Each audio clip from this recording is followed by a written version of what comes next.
Kæru gestir, komið sæl og blessuð.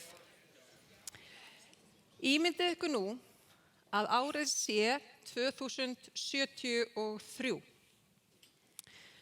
Barnabarnið ykkar að læra undir sögupróf í menntaskóla. Það að læra vendipunkta og tipping points í loftslagsmálum á fyrirhluta 21. aldarinnar. Sérstaklega minnst á árið 2023, því að það var árið þegar veruleikinn varð ennþá öfgakendari heldur en spár IPCC gerðu ráð fyrir. Það var fyrsta árið þegar við sáum hitastig jarðar fara meira en 2 stig yfir hitastig fyrir iðnbyltingu og árið einkenndist af áður óséðum öfgum í veðurfærum allan heim, flóðum, þurrkum, aurskriðum, hækkun sjávar. Árið 2023 nú þegar orðin mannkynnssaga. Þetta búið og gert. Höfðum við áhrif á það hvernig þessi kafli mannkynssögunar reyndist verða? Já, tvímælalaust. Barnabarnið heldur áfram að lesa. Hvað ætli leynist í næsta kafla? Verið velkomin á Janúarráðstefnu Festu. Ég heiti Aðalfyrirlesarar og ég framkvæmdastjóri Festu og ég ætla að vera fundastjóri ykkar hér í dag. Við völdum titil ráðstefnunnar að skrifa mannkynssöguna vegna þess við stöndum einfaldlega á tímamótum, ótvíræðum í mannkynssögunni. Síðasta sumar, eða sumarið 2023, var kaldasta sumar sem nokkur hér í þessum sal kemur til með að upplifa. Leyfið því aðeins að sökkva inn. Það að segja, spár IPCC allar að ganga eftir. Þess vegna vildum við gera hugrekki, leiðtoga og félagslega sjálfbærni að þema þessa dags. Þá kynni einhver að spyrja, af hverju í ósköpunum? Ef að staða hnattrænna vistkerfa svona alvarleg, af hverju eru það ekki að ræða samdrátt í losun gróðurhúsalofttegunda eða verndun náttúru? Það vegna þess að við ætlum okkur að komast í mark í þessu maraþoni. Og til þess að ná því, þá þurfum við félagslega sjálfbærni. Við ætlum nefnilega ekki bara að tala umhverfismál, við ætlum að tala sjálfbærni. Og sjálfbærni byggð upp á 3 stoðum: umhverfis, félags og stjórnunarþáttum. Og við ætlum að setja fókus á félagslega þáttinn. Það má vera að einhverju finnist kannski svolítið erfitt að ná utan þetta hugtak félagslega sjálfbærni. Við erum ekkert mjög vön að tala þetta og þá hjálpar að geta sett hlutina myndrænt fram. Og mér langar þess að varpa hérna upp heimsmarkmiðamyndinni sem ég held að allir hérna inni hafi séð og þekki nokkurn veginn. Þetta eins og við sjáið mósaík, allskyns litir, allskyns þættir sem þarna verið að lyfta upp og allir þurfa að ganga í takt til þess að við náum fram að ganga í sjálfbærni þróun.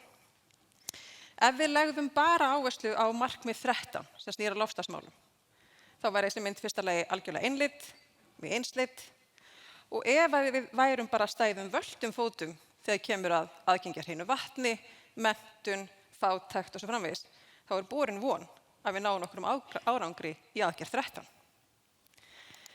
Þannig með öðrum orðum, þá dugar alls ekki að horfa bara á einn þátt.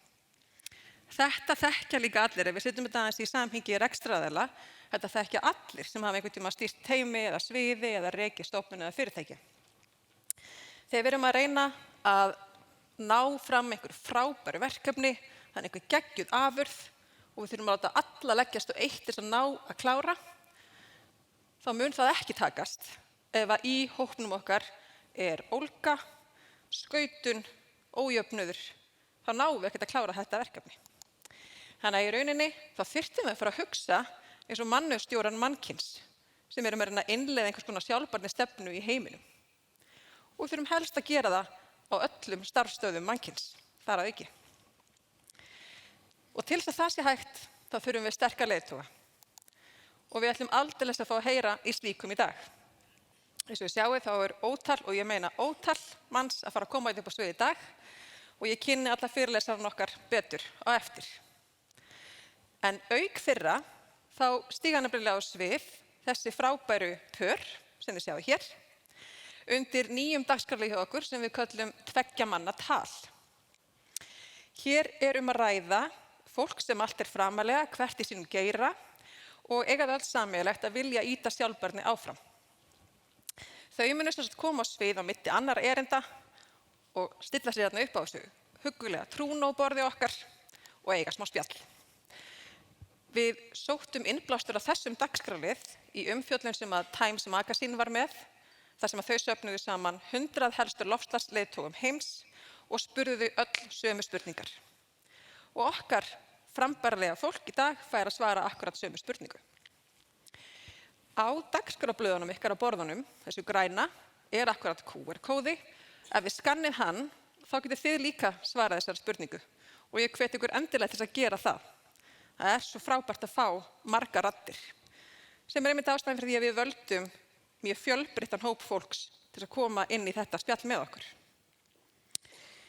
Og spurningin sem á að svara hvernig eða hvað mikilvægast að við gerum á þessu ári, árið 2024, innan þess áhrifasviðs sem að við getum haft áhrif á, til þess að flýta ferð samfélagsins í átt að sjálfbærni. Við með alls kyns áætlanir sem við að vinna eftir, en okkur vantar að flýta ferðinni. Hvað mikilvægast við gerum? En þótt að áskoranirnar séu stórar og miklar sem við stöndum frammi fyrir, þá vegnar okkur alltaf mikið betur ef við nálgumst hlutina með bjartsýni og hugarástandi grósku. Þess vegna ætlum við líka bara að skemmta okkur svolítið vel saman í dag. Festa gífurlega grósku mikið samfélag og við viljum bjóða ykkur öllum að njóta dagsins með okkur til fulls. En þá langum við að bjóða fyrstan á svið Tómas Möller, sem stjórnarformaður Festu og yfirlögfræðingur hjá Lífeyrissjóði Verslunarmanna. Tómas líka maraþonhlaupari, mikill útivistargarpur og algjör hafsjór fróðleiks og áhuga sjálfbærni í rekstrarumhverfi fyrirtækja. Tómas ætlar að tala tímalínu áskorana sem að rekstraraðilar standa frammi fyrir. Gefum Tómasi gott klapp.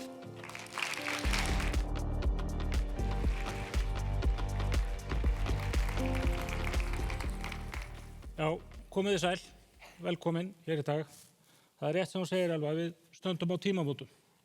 Tímamótum í jarðsögunni sem við getum rakið til upphaf iðnbyltingar fyrir cirka 250 ára síðan. Það þegar við byrjuðum að nýta jarðefnaeldsneyti af krafti. Og sú þróun hefur eins og við þekkjum veitt okkur fádama velsæld og ótal tækifæri. En því miður ekki alveg án fórnarkostnaðar og nú svo komið að við, mannkynið, með okkar athöfnum höfum ráðandi áhrif, ekki ein, en höfum veruleg ráðandi áhrif á þróun loftslags í heiminum og jörðinni og þróun lykilvistkerfa og því miður ekki alveg til góðs. Og við þurfum því að bregðast við það og það strax og það með samstilltum hætti. Og mig langar að varpa upp 3 punktum eða 3 spurningum í því sambandi. Í fyrsta lagi að velta þessu upp hvernig sjálfbærnileiðtogar sem við erum að innleiða núna þessi misserin umbreyta eða hafa róttæka áhrif á rekstrarumhverfi allra fyrirtækja, stóra og smára.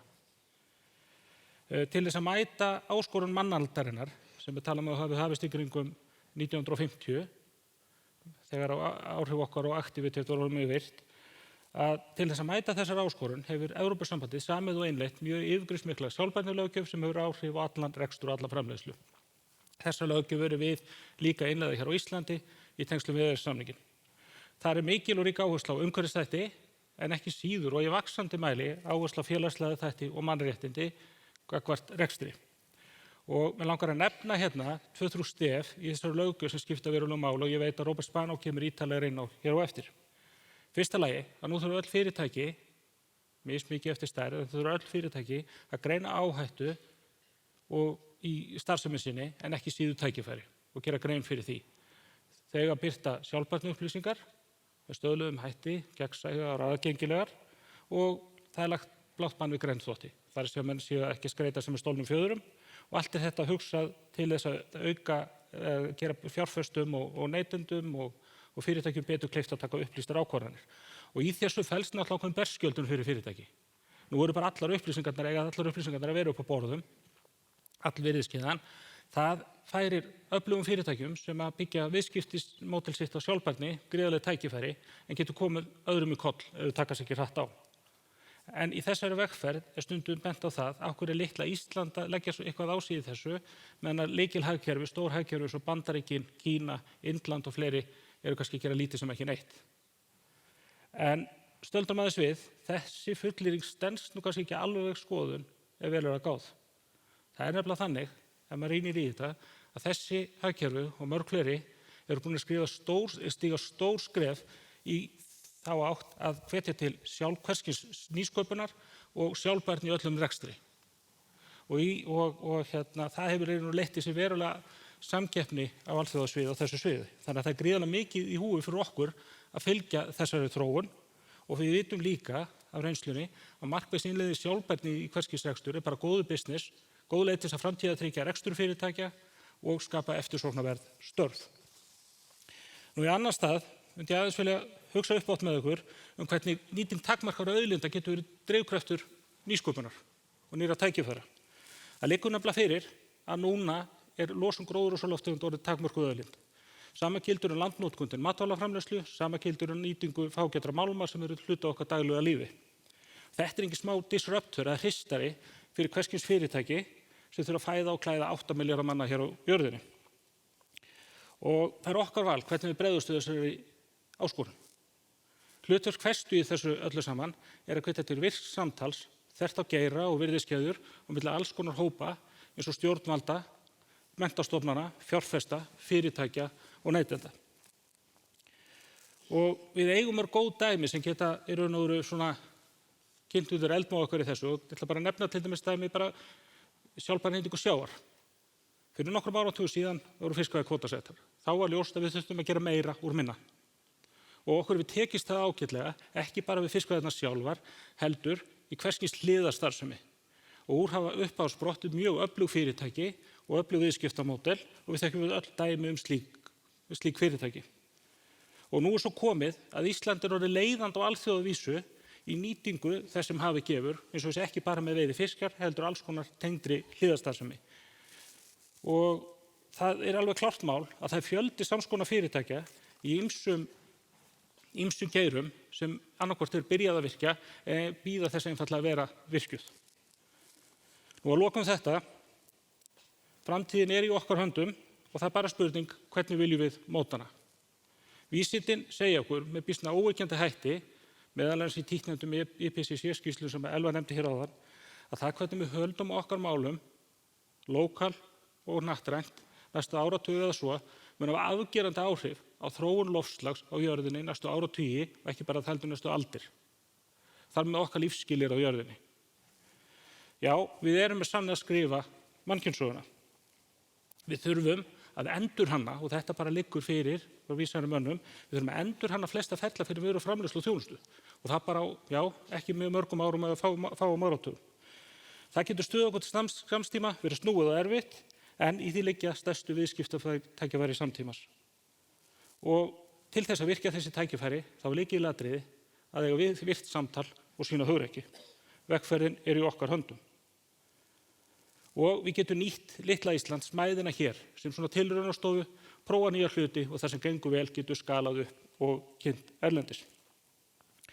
Ég alveg viss það að þau erindi sem fylgja hérna á eftir og samtölun í kjölfarið verða okkur öllum gott veganest á þessari vegferð og nú bara spurningin, hvar liggur ykkar tækifæri? Njótu vel.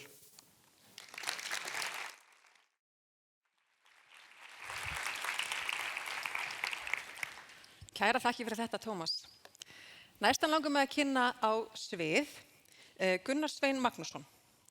Hann sjálfbærnistjóri og meðeigandi Deloitte á Íslandi og Gunnar auðvitað mjög mörgum kunnugur hér inni vegna þess að hann hefur unnið með leiðandi fyrirtækjum og stofnunum í þeirra sjálfbærnivegferð árabil. En það var ekki ástæðan fyrir því við buðum Gunnari að koma á sviðið, eða allavega ekki eina ástæðan. Heldur langaði okkur að bjóða hérna upp á svið jógakennaran Gunnar sem ætlar að flytja okkur hugvekju hvernig við búum til rými fyrir nýjar hugmyndir. Gjörðu svo vel, Gunnar.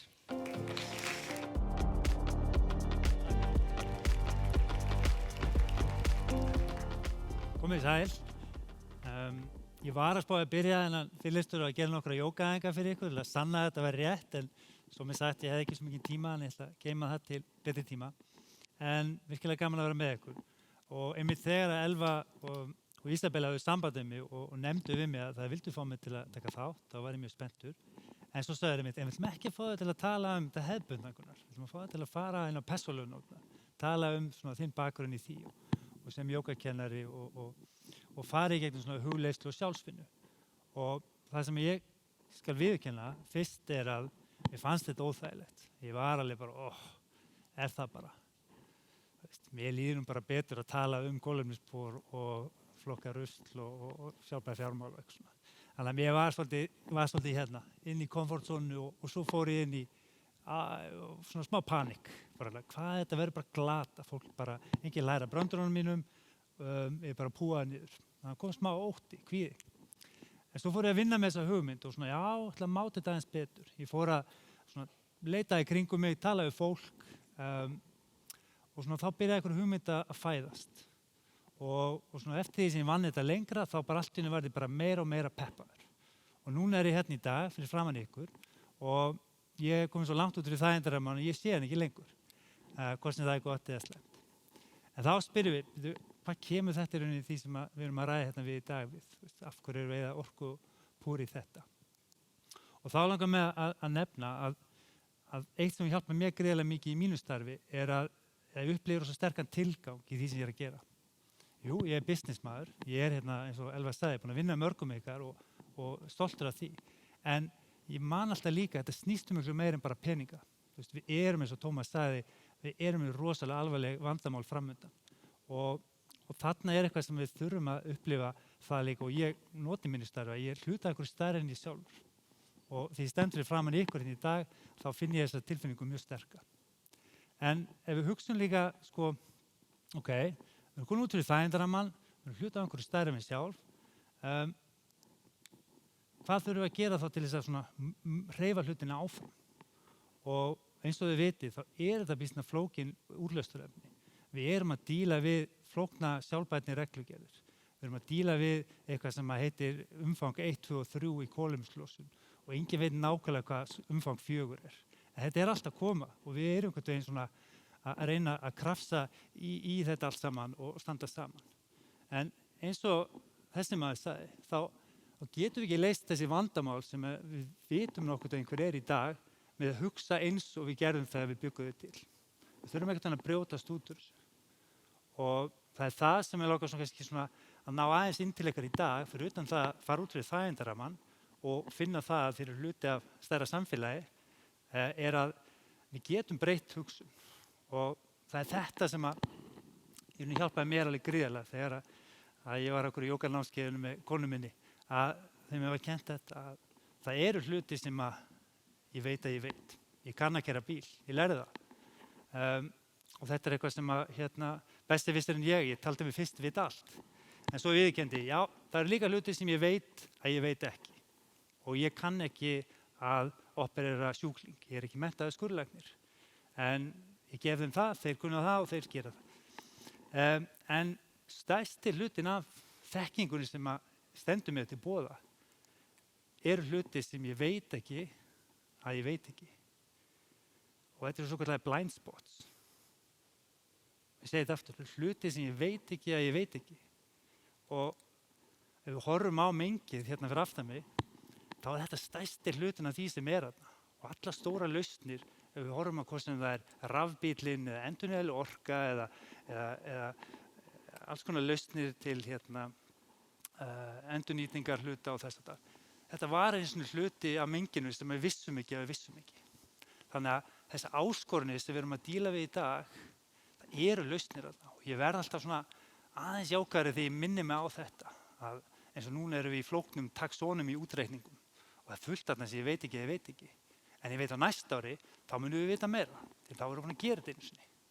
Þannig að þetta ein leið til þess að díla við ákveðna ómöguleika og á líka mannlegu hliðinni. Þannig að ég vil bara enda svo þessu að Janúarráðstefna Festu frábær viðburður og þetta fullkomið tækifæri fyrir okkur að svona ná saman og tengjast og svona fara svona rise above it.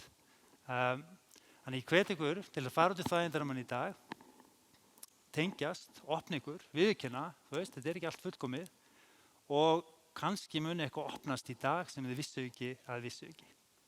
Og svo verð ég með jógakennslu hérna á eftir, ef ykkur vil taka hérna nokkra sólarhyllingar, en annars taka ég kærlega fyrir mig.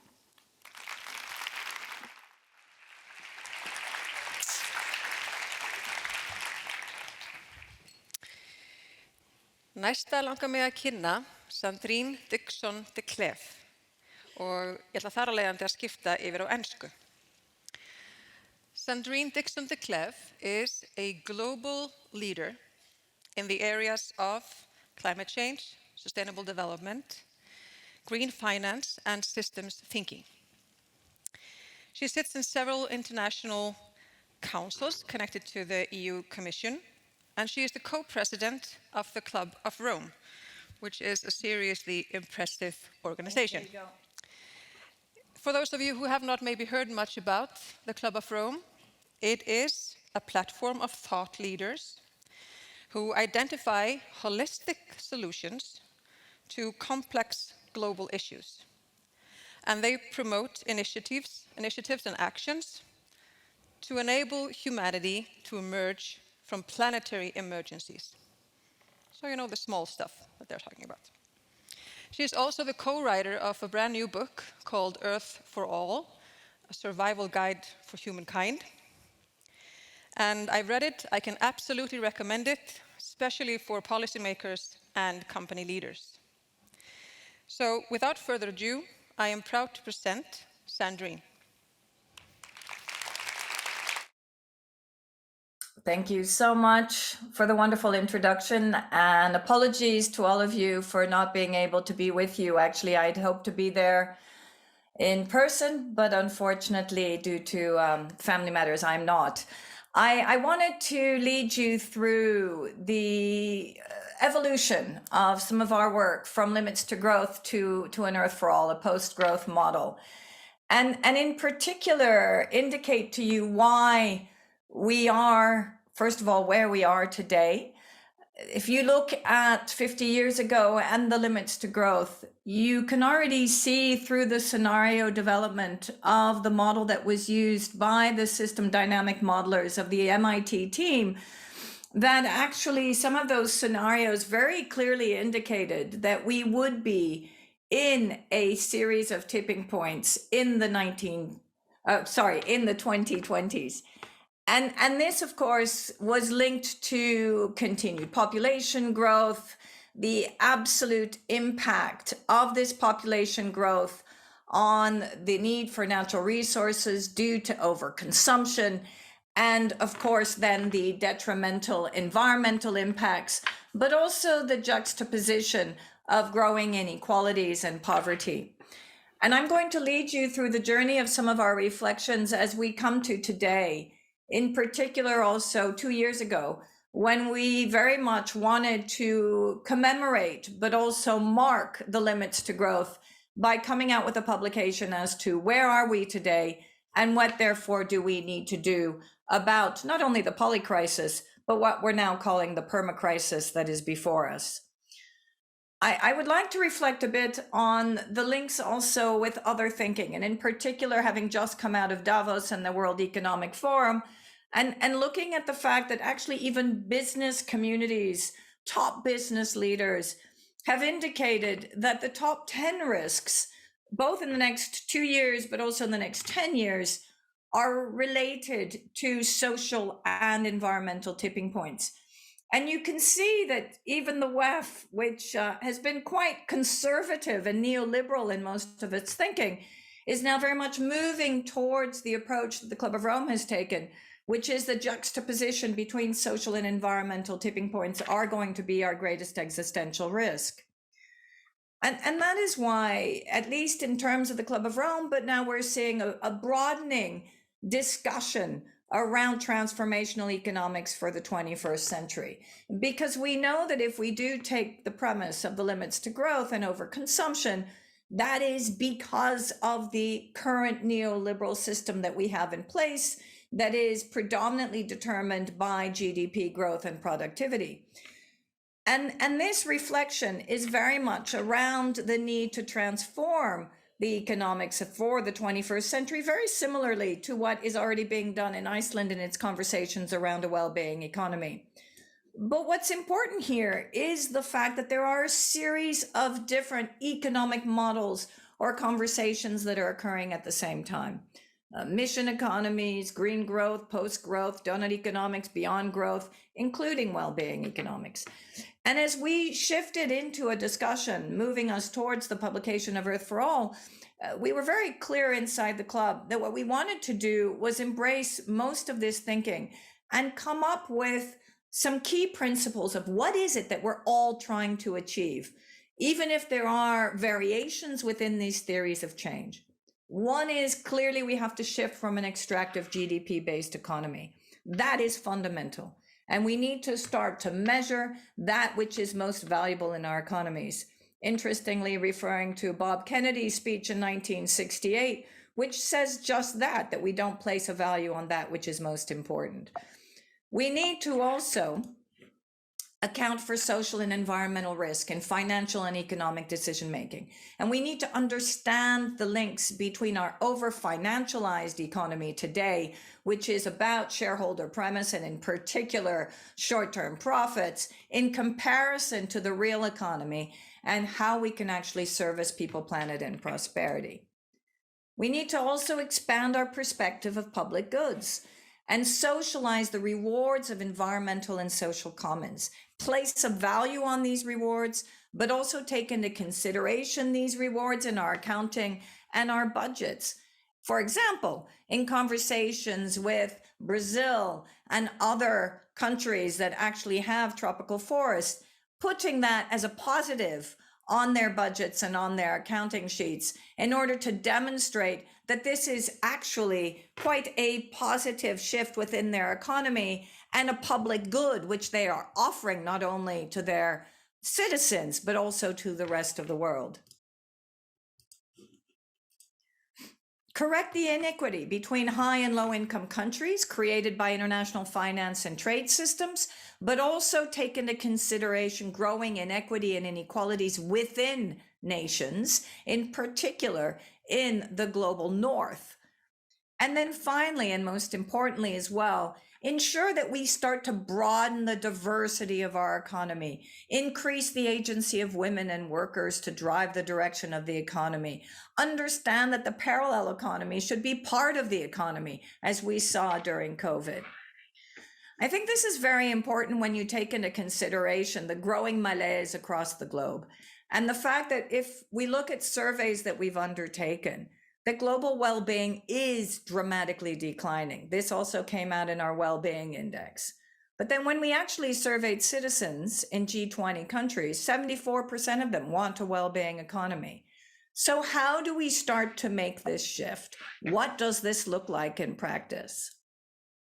I'm going to go to the next slide. Sorry, it's not working very well. There we go. So this shift for me has been very important in terms of our thinking and in terms of the body of analysis that we are trying to offer decision makers across the globe. We continue to use as the foundational piece of our thinking the limits to growth.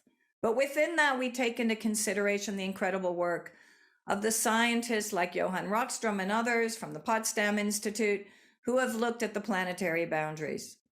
Within that, then in 2022, we published Earth for All, which has now been translated in 10 languages, where we've taken into consideration some of our system dynamic thinking, but also juxtaposed the way in which we've worked with economists from across the globe, in particular in the South, and brought in some of their new models, their new thinking, including some of the donut economic modeling from Kate Raworth and others, well-being economies, into a new narrative and two key scenarios, which I'm going to lead you through. But then we've also tried to translate this into current international decision-making today. And we offered some of this thinking in understanding what is it that we've done in terms of the SDG stocktake? How does this match some of our thinking from an economic perspective, but also both some of the modeling we've done and some of the stress testing we've done with economists on the ground?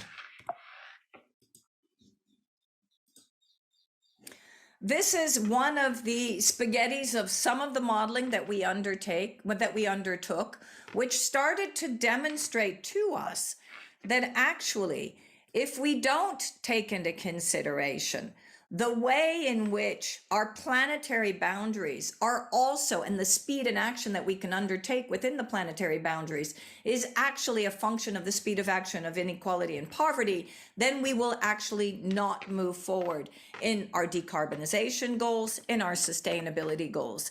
So the social tipping points have become increasingly more prevalent in our thinking and in the way in which we are designing recommendations for policymakers. This is very important in terms of the types of scenarios that we start to undertake in Earth for All.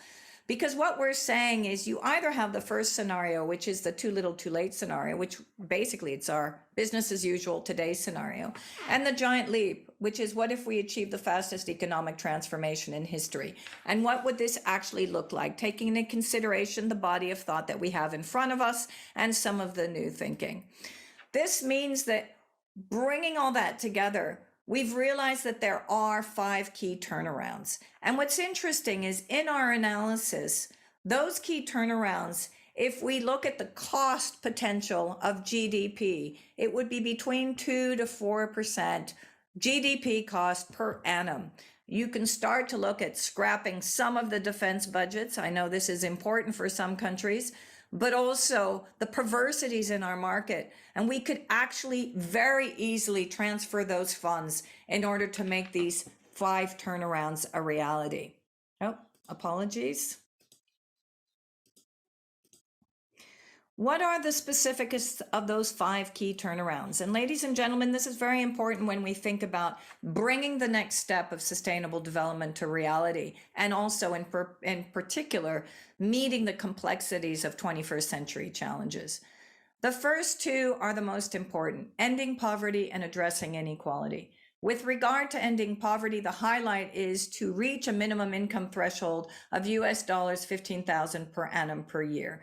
And within the book and within our thinking, we unpack that both in terms of how we work with low-income countries to create those possibilities of a minimum income, but also how we start to work with the international financial institutions to create the fiscal freedom to be able to enable those countries to actually focus on people rather than paying back debt or looking at trade deficits. In addressing inequality, something which is fundamental, and actually I've been speaking about in a recent op-ed in the FT just last week and also at Davos, it's really starting to put in place the right taxation policies that tax the wealthiest 10%. So that they take no more than 40% of national incomes, because today on average, they're closer to 60%. So this means progressive taxation. This means wealth taxation. This means starting to take into consideration the potential for citizen funds. Linked to that is the acceleration of gender equality, the transformation of the food system, and the transformation of the energy system.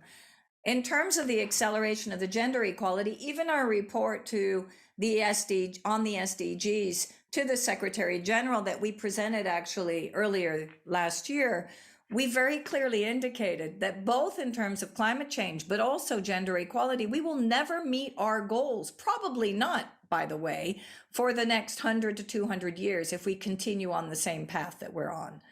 So we have to move into radical transformation in terms of the way in which we bring women into decision-making, enable access to education, but also the way in which we transform the food system and our energy systems.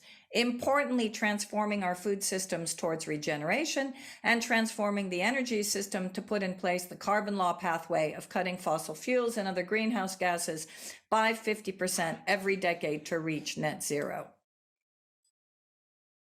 So here's a quick analysis through a series of different graphics of where we can be in comparison between the too little, too late scenario and the giant leap scenario. And you can see that in each of these graphs, we start to see a dramatic change when we apply these 5 key turnarounds already in 2040. So for the next 15 years, if we were focusing in this way on very specific recommendations that we've put in place, policy recommendations, we could start to see a radical change in terms of poverty, in terms of inequality, which, by the way, is continuing to grow. And again, as I indicated, in some of the wealthiest countries, having just come back from San Francisco, we know very clearly that most of US cities have the highest inequality ratios we've ever seen, highest rates of homelessness, of suicide, and also of drug addiction that we've ever seen this century. But this also means that we actually can start to see a growth in social tension. And for us, social tension and social tipping points are absolutely at the most extreme rates that they've ever been, and will only grow if we continue on this too little too late path. With social tension, we see a variety of different risks. Now, first of all, we know that we cannot achieve well-being if we do not deal with inequality and growing poverty. But we also will see that social tension is directly linked to the fact that actually well-being is decreasing in most countries if you take a variety of different factors into account. And this means that inequality also reduces trust.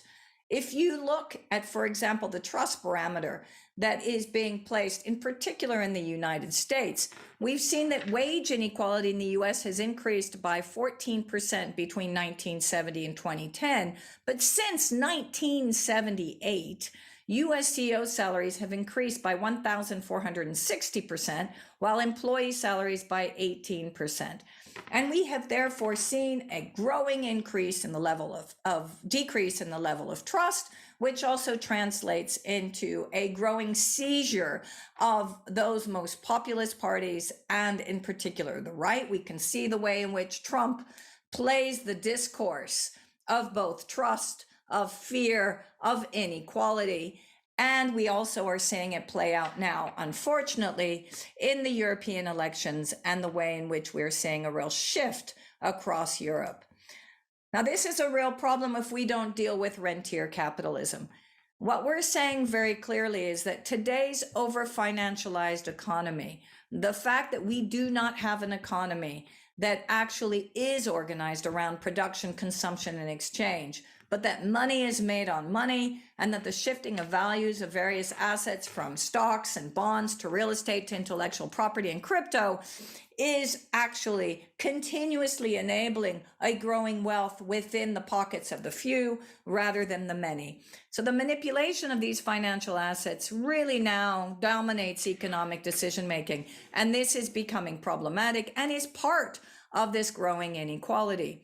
So what we have wanted to do is to propose the possibility of setting up citizen funds to distribute the wealth of global commons fairly, to look at the role of government with firms and producers, but also to take into consideration taxation policies, regulation policies, subsidies to expedite restructuring. And in addition, to reform the international financial system, also to enhance equality between the North and the South. What is fundamental within all of this is to put in place the progress indicators that we need in the context of well-being economies. And of course, this is, again, very important in the context of Iceland as one of the models that we have before us alongside Wales, Scotland, and New Zealand to demonstrate, and Finland, that actually well-being economies can move forward with a broadening of the indicator base to truly measure what is important in our economies today to foster well-being for more people, but also to ensure that we live within the planetary boundaries. So let me quickly move into what does this look like in terms of a redesign of our financial system? Because we have to take that redesign into account if we move into a new economic model. This means that we need to fundamentally move from just creating a systems change, which is a Band-Aid approach within the financial system, of trying to basically continue to finance change, as we're seeing within decarbonization, rather than changing the financial system overall. We know that the current financial system is a major hindrance in phasing out the old economy, and that the continued dynamic of economic growth at all costs has really catalyzed this overly financialized system. So we must actually have a financial system that fosters an economy in support of the financial system rather than the reverse. And this shift, it has contributed, obviously, continuously today to a lock-in and unsustainable regime, which means that we've been focusing on maximizing financial value creation rather than the optimization of servicing people's needs. And this is the growing risk. This is the growing pain point of the inequality that we see today. And as I say to investors and I say to business leaders, please realize that growing inequality and growing social tension is bad for business. It's bad for democracy. It's bad for security. Therefore, you should be worried about this, and we must work together to create this new system. That's also why we're working with patriotic millionaires and billionaires who have understood that actually wealth taxation is fundamental if we're going to move forward. So we need a regenerative financial system that really shifts from an extractive to a supportive financial system. And that means that it's a system that's directed by purpose. It's a system that favors integrated value, that takes into consideration a whole of system goal and policies, practices, reporting, and regulation. And it's a system that requires institutions to become active agents in a coherent and collaborative strategy.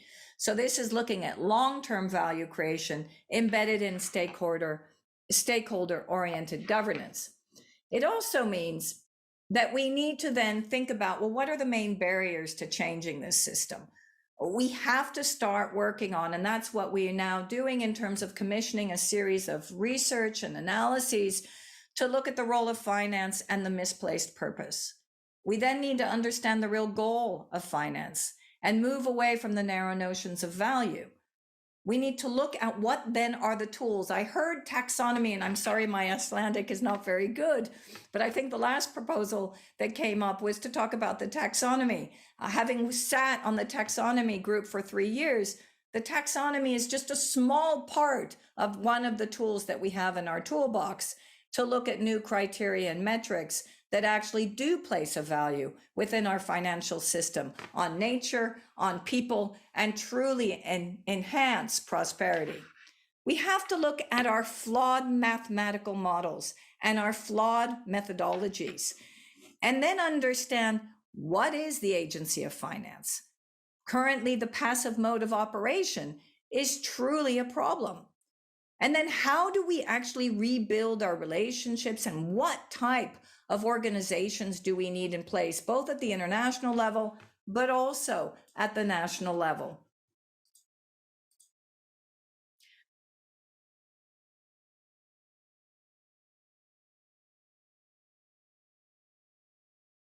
Reminders on top of the presentation on your screen. Okay, apologies. I'm finished. What I wanted to end with is that we truly believe this is a unique moment in time. We've had a series of shocks, COVID, climate change, and increased conflict, which has forced actually us to reflect on what really matters. We're in the midst of an emergency, and we have 6.5 years and counting to avoid the worst impacts of the climate crisis and the compound effects of other crises. And we have the will, which is 74% of people in G20 countries want transformation towards a well-being economy. So what we've tried to do over the last year since we've published the book is to make sure that these messages and these narratives are being taken up. And we've actually been gobsmacked. We've been stunned at how this narrative has really started to grow across a variety of different countries and regions, with now the book being translated in 10 different languages, but also in particular around a variety of different audiences, from Wall Street, where we actually launched the book a year ago, all the way to working with governments such as the Ukraine in terms of working with them to rebuild their economy, and other governments, but also festivals and citizen assemblies, and working also with the Pope in terms of how we bring different faith groups together. So I'll leave it at that. And I hope that during the panel discussion, we'll have a chance to speak a bit more thoroughly about some of these key barriers that we have to change, but also the incredible opportunities that we've seen if we start to embrace a well-being economy. Thank you very much.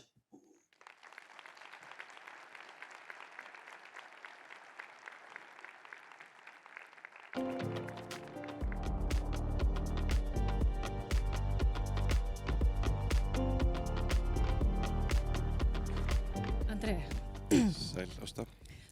þú tala núna 2 manna Yes, tal. indeed. Trúnó. Ég skildi það sem að við varum að fara að trúna. Það var sagt trúnó. Það Ég var alltaf talin trúnó. Ég var svo spennt að hitta Ég því svo langt reyndar síðan. aldrei fara 4 mínútna trúnó. Nei, við ætlum að vera skilvirk. Þú ert besti vinur minn. Ég reyndar ekki hitti síðan að ég sá þig í Borgarleikhúsinu árið 2019 Nei. þegar þú varst að kynna Tíminn og vatnið, nýjasta verk þitt. Já. Hvað ertu búin að vera að gera síðan þá? Ég er búin að vera, hún kom út í 30 löndum, þannig að ég fór örugglega til 20 landa með fyrirlestra. Og tókst náttúrulega Grétu Túnsberg á það alla leið. Já, ég á þeim ferðalög? sildi með seglskipi. Þannig að, jú, ég er með svolítið eins og lofslags þarna samviskupið. Já. En þú ert þarna að gera alvöru hluti. Það er að segja að þú ert Ég ekki bara feiti að tala, teini, þú ert já, þetta reka fyrirtæki. Þannig að þú hefur bein áhrif á matarsóun og alls konar hluti í krónni, umbúðir og allt þetta. Já, ég ætla ekki að gefa mér einni kredit fyrir það, en við erum að reyna að gera okkar besta, auðvitað með okkar viðskiptavinum og bara láta hreyfa við okkur eins og þessir ráðstefni gerir vissulega. En þú ert líka með eitthvað svona leyndamál í pókahotninu. Leyndamál? Nei, ekki leyndamál, það er ekki leyndamál. Nei, sko, málið er að ég er ekki komin í festu eins og margir halda, því miður. Nei. Ég er í festi og það er móðufélag Krónunar og Elko og annar félag og líka N1 sem að, Selur bensín. Selur bensín og margt fleira en já, það er alveg rétt og þú veist, þetta er trúnó, þannig að Hvernig gengur hægt að selja bensín? já, sko Eða hvernig gengur að reka fyrirtæki og hafa einhvern veginn markmið sem eru öndvert við svona hefðbundin svona markmið? Sko til að segja eins og að þá vissulega er það markmið okkar sem er hljóma kannski skringilega að ætla að reyna að eyðileggja viðskiptamódel okkar og hætta að selja olíu og bensín. En raunveruleikin er bara sá, Andri, að við höfum aldrei selt eins marga lítra og við erum að gera akkurat núna. Við höfum aldrei selt jafn mikið af bensíni og olíu og við erum að gera akkurat núna. Þannig að þegar maður talar, þá minnkar ekki bensínsala. Nei, og sama þó sem við séum að innleiða rafhleðslur, við erum að fara í vetnisframleiðsluverkefni. Þó ég fengi með rafbíl, þá minnkar ekki salan. Nei, og málið er nefnilega það að sko rafhleðsluflotinn, eða flotinn okkar er cirka 10% rafbílar. Já. Við erum með fyrirtæki sem er að keyra á olíu í ljósi þess núna sérstaklega að það er raforkuskortur. Bæði yfirvofandi, sérstaklega fyrir veturinn í ár og því að við lesum þetta, þessar bræðslur og stórir svona aðilar sem að þurfa á svona mikilli raforku að halda í skamman tíma, þau eru að fara áratug aftur í tíman þessa dagana, þau eru að kaupa sér olíu katla.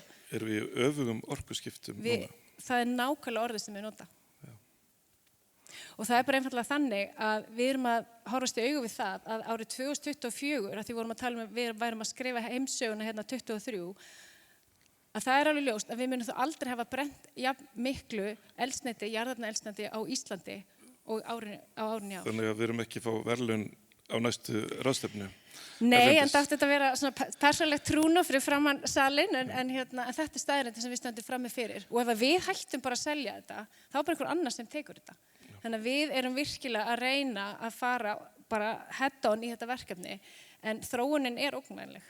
Þannig að það þurfi vetnisvæðingu í vörubíla og almennilegar fjárfestingar í þetta. Það þarf vilja bæði einkageirans, það þarf vilja hins opinbera, það þarf vilja okkar einstaklinga til þess að hreyfa við þessu. En við þurfum líka að taka þetta alvarlega. Ég veit það, en svo koma ívilnanir og breytingar eins og voru bara áramótin sem segja bara, heyrðu, nú er eftirspurnin eftir díselbílum miklu meira heldur en rafbílum. Þetta er algjört rugl, sko. Við þurfum virkilega að taka okkur á. Við þurfum eitthvað sameiningartákn, einhvern aðila sem býr til Club of kannski Reykjavík eða eitthvað, ég veit það ekki. Og Andri, ertu að hugsa það sama ég? Já, ég er ennum í ræðu. Ég held það yfirvofandi, við þurfum sameiningartákn þjóðarinnar, einhver sem getur breytt lögunum. Andri, það Tíminn núna. tíminn núna. Nei, tíminn búinn. Tíminn búinn? Já. En þú ætlar að vera með... Nei, það engin ræða. Ok, takk fyrir.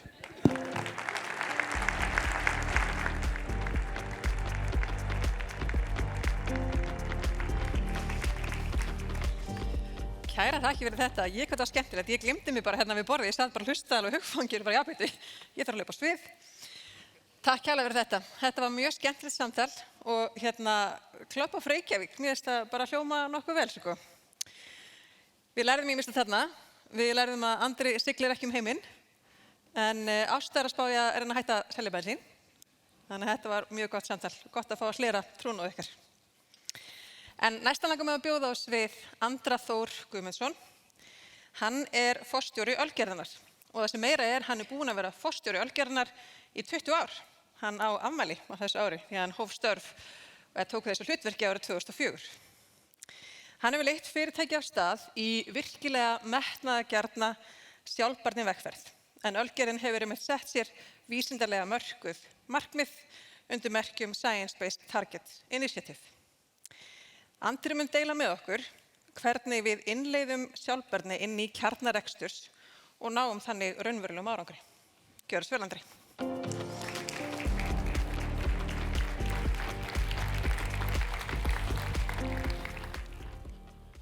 Ágætu fundagestir. Það ansi mikið af öndrum hérna í herberginu í dag. Óvenjuleg tilviljun. Einn á okkur kannski á leiðinni forsetann, ég veit það ekki. Hver veit, ég vona það. En að móta menningu fyrirtækja menningu, það eitt allra mikilvægasta verkefni leiðtogans. Vegna þess að ef að menningin styður ekki við stefnuna, árangurinn í besta falli tilviljunarkenndur, en oft engin. Sjálfbærni vinnan hjá fyrirtækjum, hún má ekki vera tilviljunarkennd. Hún þarf að vera strategísk, hún þarf að vera með skýran tilgang og hún þarf að vera framkvæmd af ástríðu og einlægni. Og hún þarf að fá einlæga athygli frá æðstu stjórnendum fyrirtækja og umfram allt að þá þarf menningin í fyrirtækinu, hún þarf að taka utanum og fagna þessari vinnu. Við hjá Ölgerðinni í sjálfbærni vegferð til að stuðla betra samfélagi fyrir okkur öll. Við búin að setja okkur metnaðarfull markmið, Science-Based Targets, losun og varðandi starfsemina og við mælum allt í Yfirskriftinni. En við eigum mjög langt í land. Ég verð bara að vera algjörlega heiðarlegur við ykkur, við eigum mjög langt í land. Þótt að við séum eitt af þeim fyrirtækjum sem hvað fremst hérna á Íslandi eða lengst komin, þá hellingur óunninn. Við höfum náð utan hluta af kolefnisspor okkar í Yfirskriftinni, en alls ekki allt. Og við eigum enn eftir að ná utan ákveðna hluti í Yfirskriftinni. Við þessi misserinn að gefa út starfs- og siðareglur eða Code of Conduct. Við búin að taka til heima hjá okkur, getum við sagt, en núna fer fókusin smátt og smátt á byrgja og stanslaðstaðila. Við munum áhættumeta okkar byrgja og taka stærri samtöl eða byrgjamöt á næstunni og sérstaklega á þeim sem í áhættusömum iðnaði eða á áhættusömum svæðum.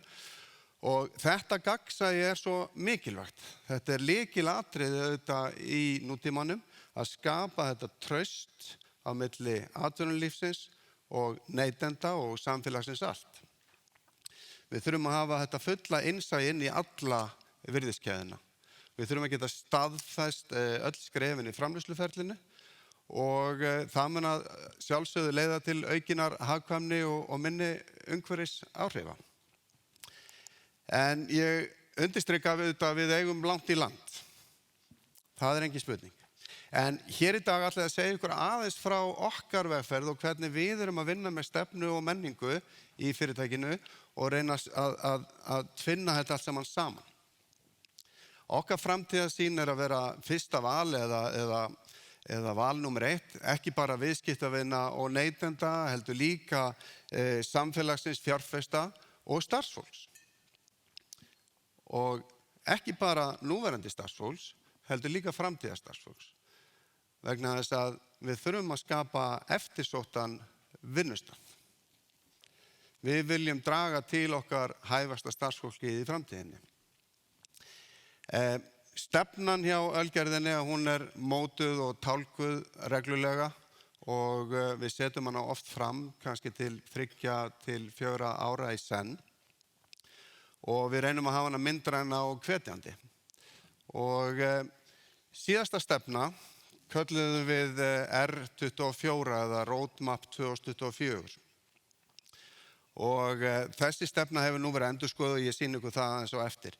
En á þessum tíma sem við unnum eftir þessari stefnu, þar sem við lögðum fjölbreytileika og sjálfbærni meðal annars á oddinn, að þá hefur velta okkar aukist 70% og EBITDA 130%. Þannig að við höfum svo sannarlega náð árangri.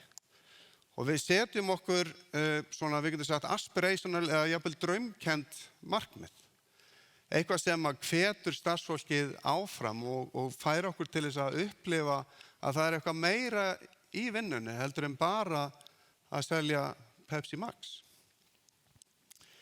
Við höfum lagt áhersluna á að skapa sem sagt, fordómalausa menningu og jafna möguleika, óháð kyni og við reynum að sýna það í verki, ekki bara innanhús, heldur líka í okkar markaðsstarfi. Og eins og skáldið Oscar Wilde sagði eitt sinn að það aðeins eitt verra en að það sé talað hann, að það að sé ekki talað hann. Og þá líka við vörur. Það hefur sennilega ekki farið fram hjá nokkru manni hérna í salnum að við breyttum slagorðinu fyrir kristall. Það sést hverjir drekka kristall var það sem við notuðum áður, en nú segjum við það sést hver drekka kristall. Sem sagt, hópurinn sem drekkur kristall og vísar í slagorðinu fer úr karlkynni í hvorugkyn. Og umræðan fór að stað að sjálfsögðu, en sem betur fer ekki fólk eða efnið, heldur málfræðina. Og á samfélagsmiðlum birtust athugasemdir eins og kunnaðu ekki íslensku, þetta ekki rétt beygt og kristall ekki karlkynsorð? Jú, vissulega kristall karlkynsorð. En sko, þetta ekki það sem skiptir máli. Þetta málfræðilega rétt. Hver íslensku fræðingurinn á fætur öðrum hefur stigið fram og sagt að þetta sé málfræðilega rétt.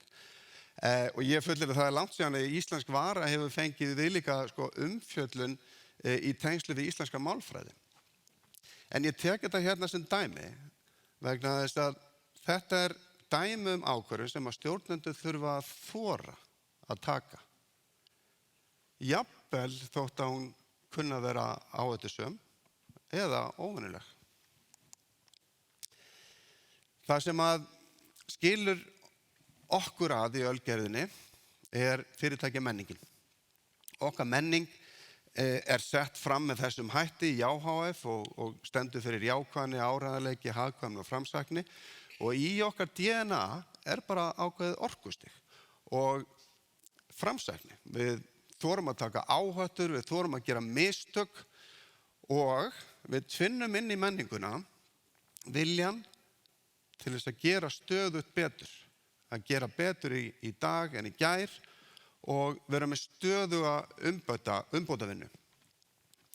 Og aðeins með þeim hætti náum við að í þessu 111 ára gamla fyrirtæki að skapa okkur samkeppnisforskot.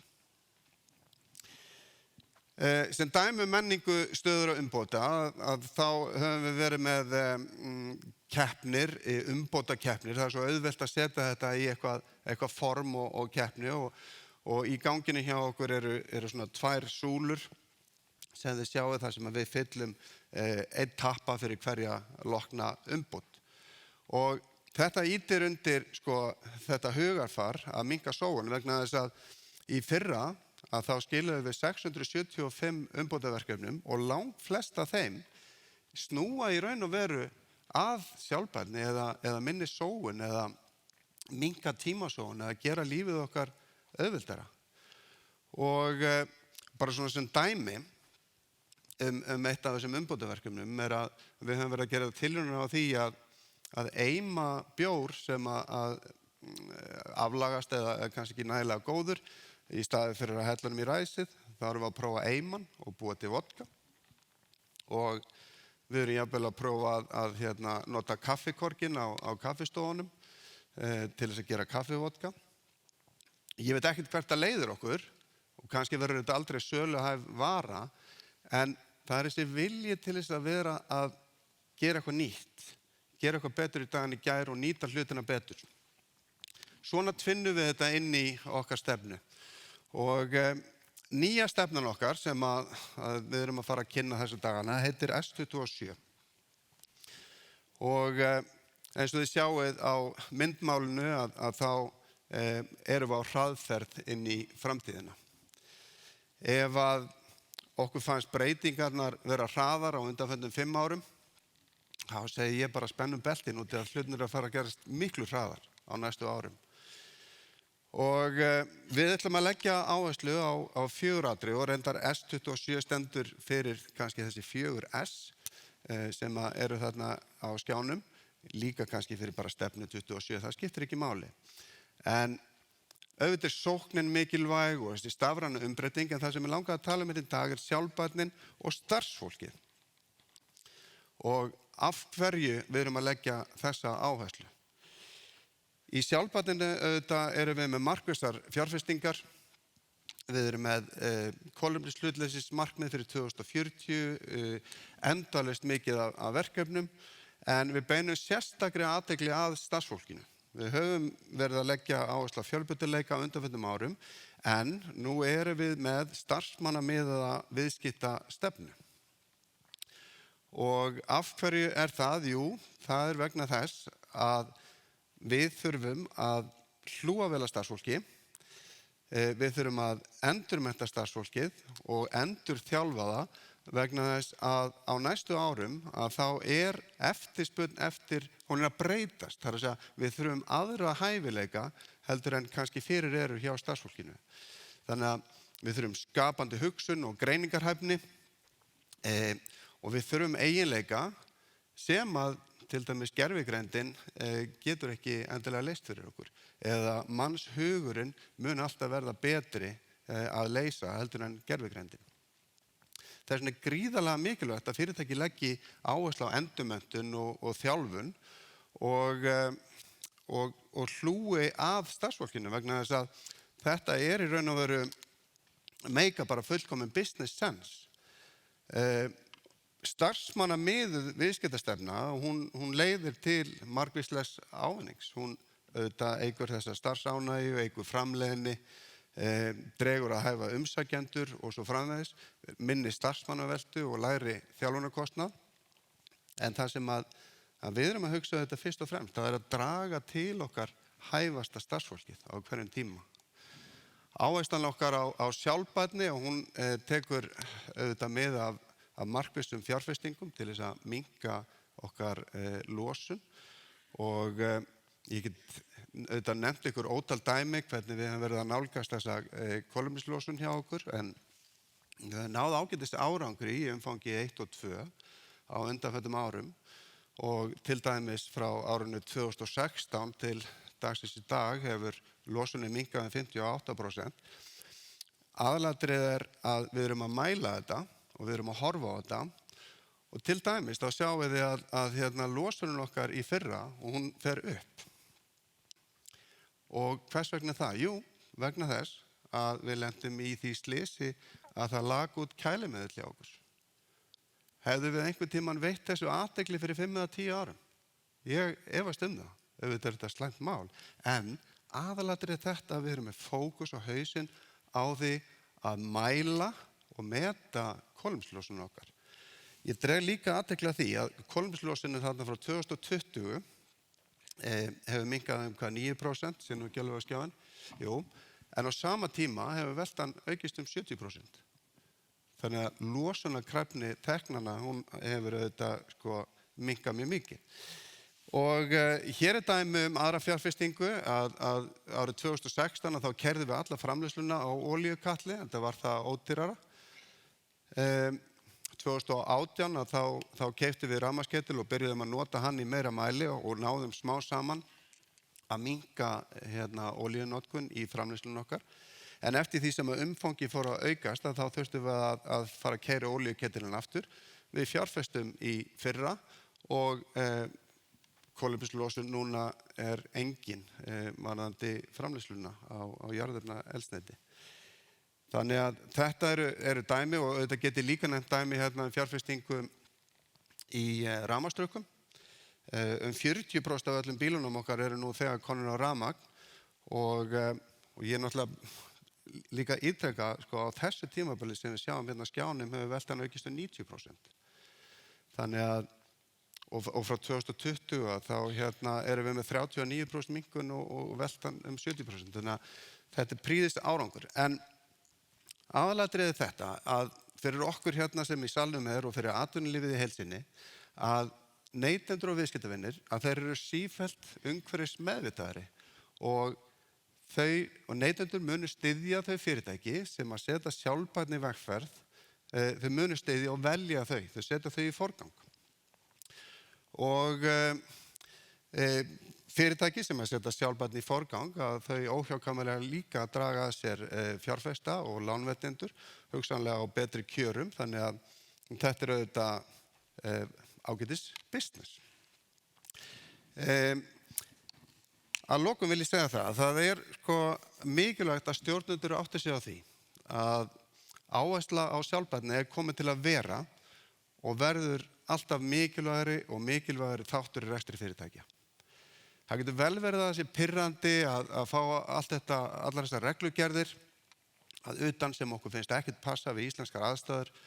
Það kann vel að vera að það sé pirrandi að sjá aukinn kostnað í kringum þetta verkefni, en við megum ekki láta hendur fallast. Þetta verkefni endalaust og við þurfum bara að hagræða þá í rekstri og við þurfum að hagræða þá með stafrænni tækni og svo framvegis til þess að mæta þessum kostnaði, en þessi einlæga sjálfbærnivinna, hún mun að lokum skila sér í aukinni arðsemi og þau fyrirtæki sem að vinna af heilindum í átt að sjálfbærni, þau munu að lokum verða fyrsta val. Takk fyrir.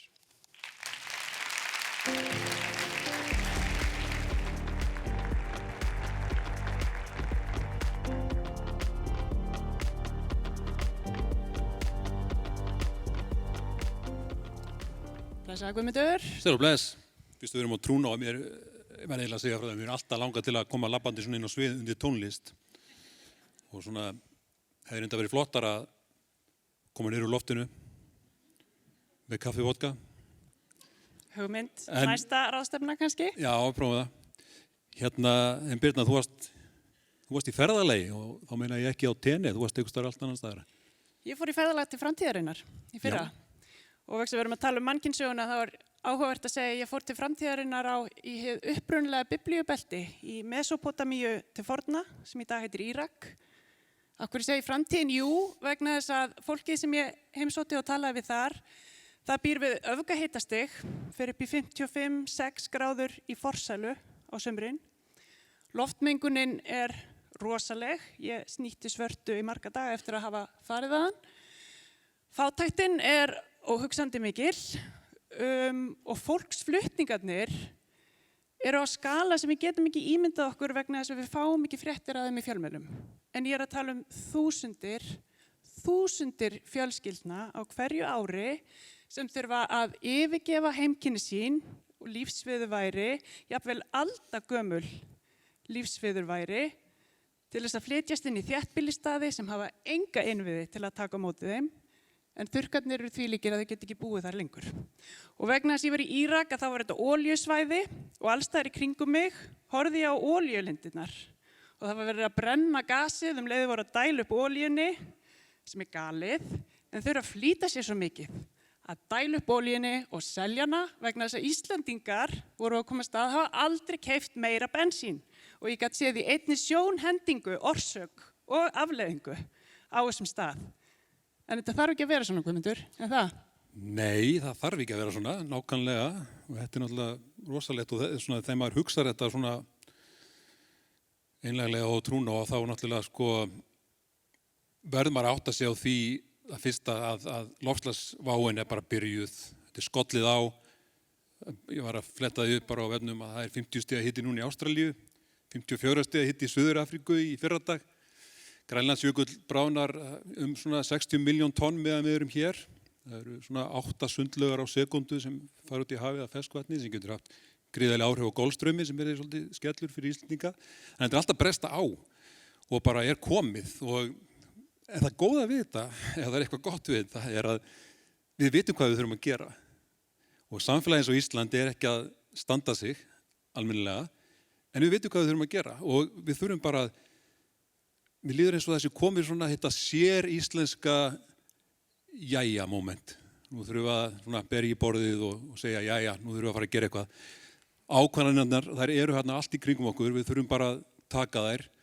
Við erum með land sem við erum búin að eyða en það getur bundið kolefni, við getum byggt upp líffræðilega fjölbreytni, byggt upp vistkerfið, framleitt mat sem auðgar jarðveginn, við getum notað hreinu orkun okkar til þess að vera bara með kolefnislaust samfélag, það mikil sóun í þessu samfélagi, við þurfum að fara í gegnum það allt saman frá A til Ö, innleiða hringrásarhagkerfi, þannig að þetta allt saman hægt og það góða að veröldin sem tekur við ekki verri veröld, hún betri, hún skemmtilegri.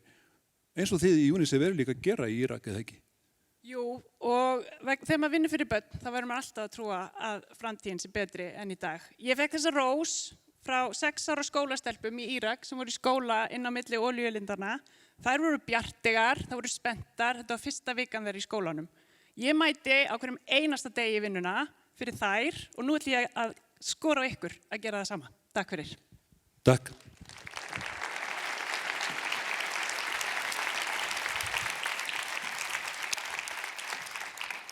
Takk kærlega fyrir þetta. Þetta var frábær áminning. Birna þess aðnjótandi að fá að sjá þetta allt með eigin augum en við erum mjög þakklátt að fá að heyra og upplifa þannig og reyna að setja okkur í þessi spor. Og við ætlum líka að vinna fyrir þessar ungu stúlkur sem að gáðu rósina. Það sannlega komið jæja moment. Það var líka frábært að heyra í andra hérna áðan. Ég skrifaði hjá mér mjög marga punkta og það sem ég varst frábært var með þetta að setja sér draumkennd markmið. Það raunverulega skila rekstrarlegum ávinningi. Mér fannst það mjög sterkt. Næstan langar mig að kynna mann að nafni Andri og hann líka Guðmundsson. Við ákveðum bara að hafa þetta einfalt, skiljið ekkert að flækja málin. Hann Andri, hann meðstofnandi Vaxa. Þau rækta grænmeti allt árið kring í stýrðu umhverfi, þannig að það nýtnin hámörkuð og sóun lágmörkuð. Andri starfaði áður sem framkvæmdastjóri fyrirtækjaráðgjafar hjá Fossar fjárfestingabanka og sá þar meðal annars útgáfu grænna og félagslegra skuldabréfa á Íslandi, þeirra fyrstu á Íslandi. Andri ætlar að tala mikilvægi siglu sem að leiðtogar þurfa að temja sér. Gjörðu svo vel.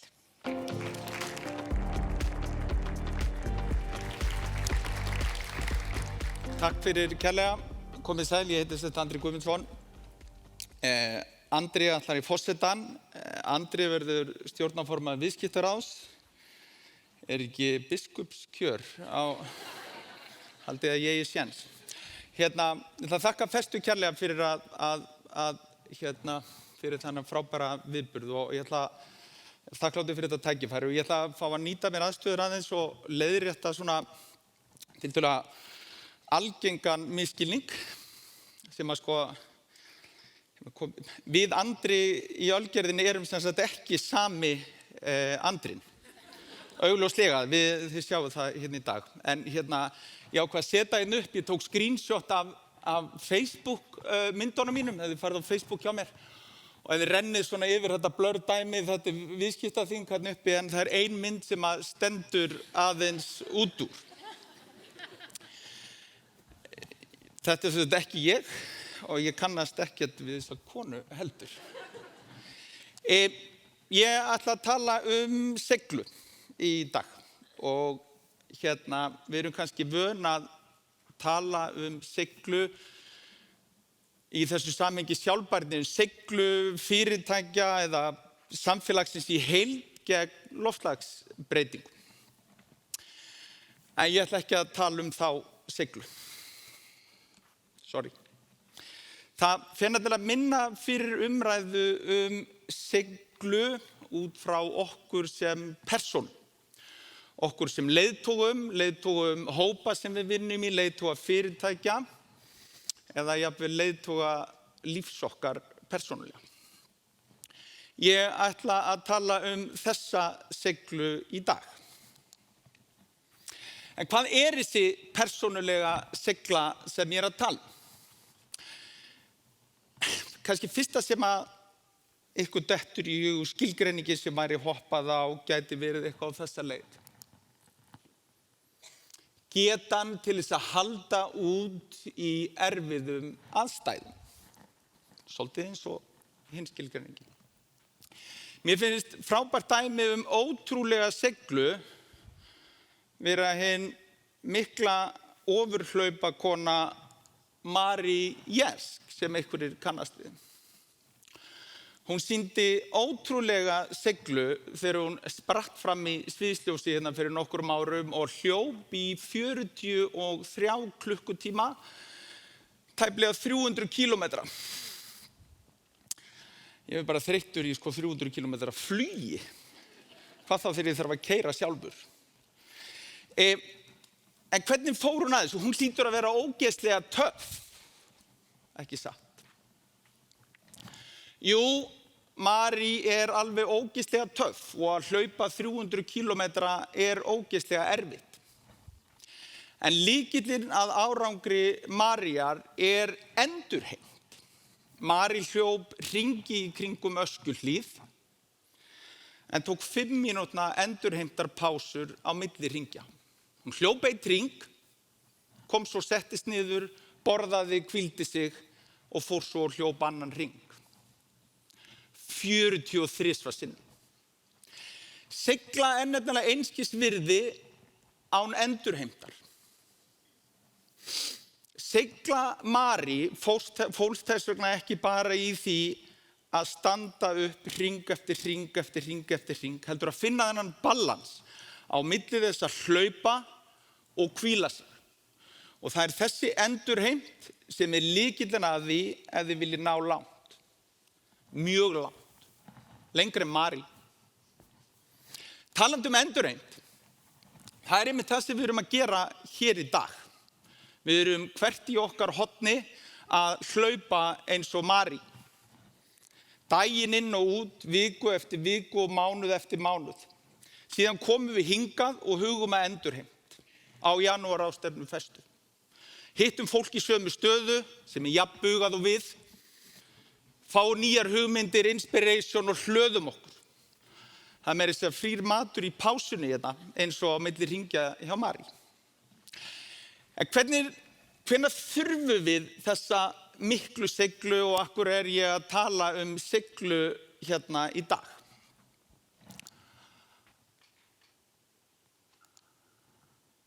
Spoiler alert. Við þurfum mest á þessari miklu siglu að halda þegar eitthvað endalaust, þegar við vitum ekki hvað markið þegar við vitum ekki hversu langt við þurfum að hlaupa, hversu mikið við þurfum að vinna. Það ekki síst þá sem að við mannskepnan þurfum á siglu að halda. Við höfum mjög erfitt með óendanleikan einhvern veginn og ekki bara í reikningi. Þau málefni sem við ræðum hérna í dag eru algjörlega órjúmanlegur hluti þess sem ég kalla að standa í business. Ég sá það áðan. 10 stærstu áhættu þættir í business næstu 2 og 10 árin eru tengd topiki dagsins í dag. Og ég samfærður eins og Tómas að 10 stærstu tækifæri business í dag næstu 2 og 10 árin tengjast nákvæmlega sama lista. En þetta endalaust. Við höfum auðvitað reikningsárið og ársfjórðungsuppgjör og mánaðaruppgjör, litlar svona milestones eins og hringina hjá Mary. En vitið þið, á eftir 5 ára plani, það kemur annað 5 ára plan. Á eftir TCFD, eða hvað nú allar þessar skammstafanir heita, kemur taxonomy og ASAP og allt þetta dæmi. Og þeir heyrið það hjá Róbert Spanna á eftir, ef þið haldið að Evrópusambandið sé byrjað að setja lög þetta dæmi, gleymið því, þau eru ekki nálægt í að byrja. Og þetta verður endalaust. Og svo heyrðu það hjá andra líka. Heyrðu, á eftir R24 kom S27 og svo kemur UK17. Sko fyrir 15 árum var Andri með umbótaverkefni í gangi sem hét Vafsé, tvöfalt Vafsé. Fyrir 15 árum, þannig að sjá, hann búinn að fara, sko, hann er alltaf búinn að vera 100 ári, svo hann allavega búinn að fara heilan hring í stafrófinu. Og það þarf djöfisins siglu í þetta. Þetta algjörlega þrota dæmi, það grínast?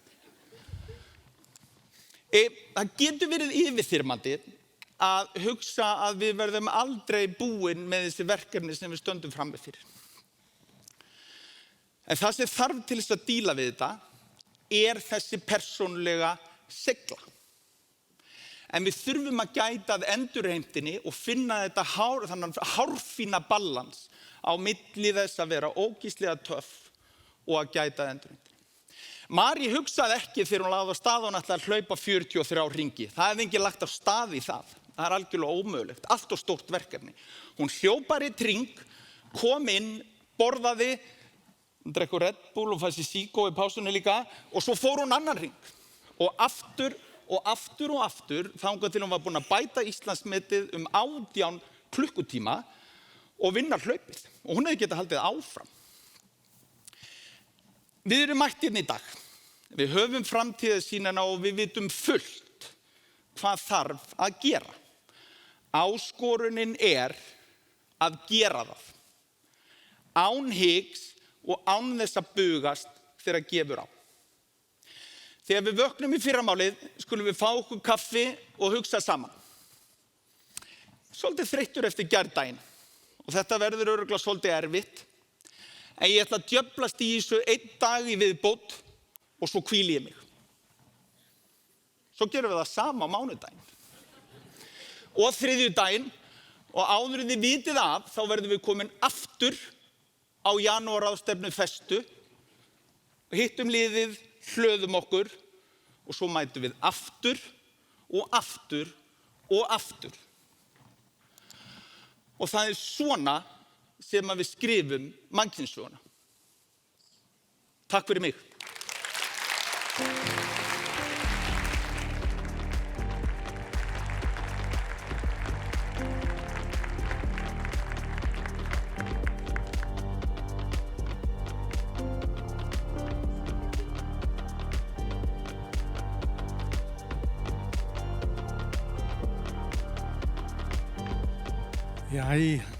Jæja.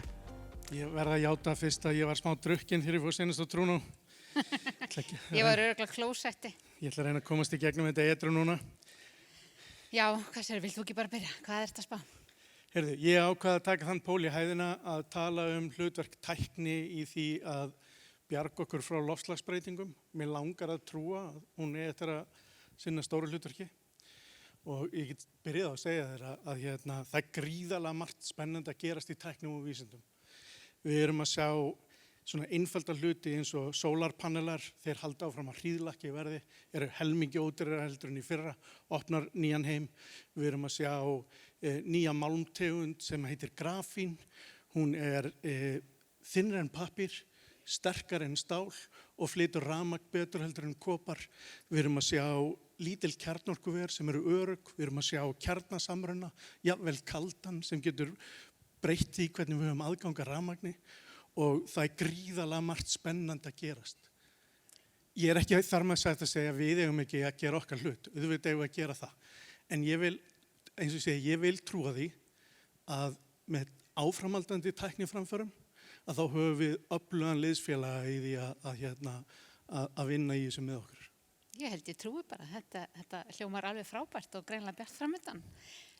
Ég er sammála þér og það sem ég svona spá aðalegi þegar við erum að ræða tæknina og það mikilvægi þessara réttlátu umskipta að það séu ekki bara við fólkið á norðurhveli jarðar sem höfum aðgang að þessara tækni að tryggja það að fátækustu samfélög heims hafi líka aðgang að þessara tækni.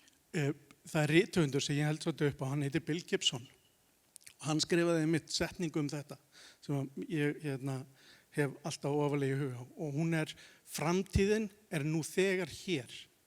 Henni bara ekki jafn skipt eða jafn dreift og það gríðarlega mikilvægt hlutverk sem við megum ekki glemma. Já, ég alveg sammálaður og auðvitað eins og við vitum öll þá náttúrulega það við með okkar neyslu og einhvern veginn að hafa ekki gert þetta alveg rétt sem að berum ábyrgð á þessum vandamálum öllum saman. En ef við hugsum til dæmis Afríku, sem ég hugsa nú daglega, að Afríka ber ábyrgð á innan við 4% af allri losun heims frá upphafi. Og Afríka, þar fátækasta fólkið, Afríka aftarlega meirinni í mjög mörg og situr oft eftir til dæmis hvað var það sem Sandrín var að segja áðan að þótt að við höfum náð rosa miklum árangri með jafnrétti og jöfnuð og að koma menntun og heilbrigði til fólks þá sitja alltaf Afríkubúar eftir og það alltaf fátækustu svæðin Afríku og það alltaf konurnar og stúlkurnar sem að sitja eftir og í þessu félag svo ofboðslega mikil tækifæri og sérstaklega ef við hugsum að það einmitt í fátækustu löndum Afríku þar sem að búist við mestum hagvexti á næstu árum. Við erum að fara að sjá milljónir manna loksins geta einhvern veginn kraflað sig út úr fátækt og þetta fólk mun vilja þvo þvottinn sinni þvottavél og hita húsin sín og kæla húsin sín og keyra bíla og ef við tryggjum ekki réttlát umskipti þá vitum við alveg hvernig þau munu gera þetta. Þannig að ábyrgðin okkar því að loftslagsbreytingar okkar ábyrgð og við höfum 26 sekúndur ennþá eftir ef að reyna að segja eitthvað meira. En allavega, við getum gert þetta en við þurfum bara að axla þessa ábyrgð.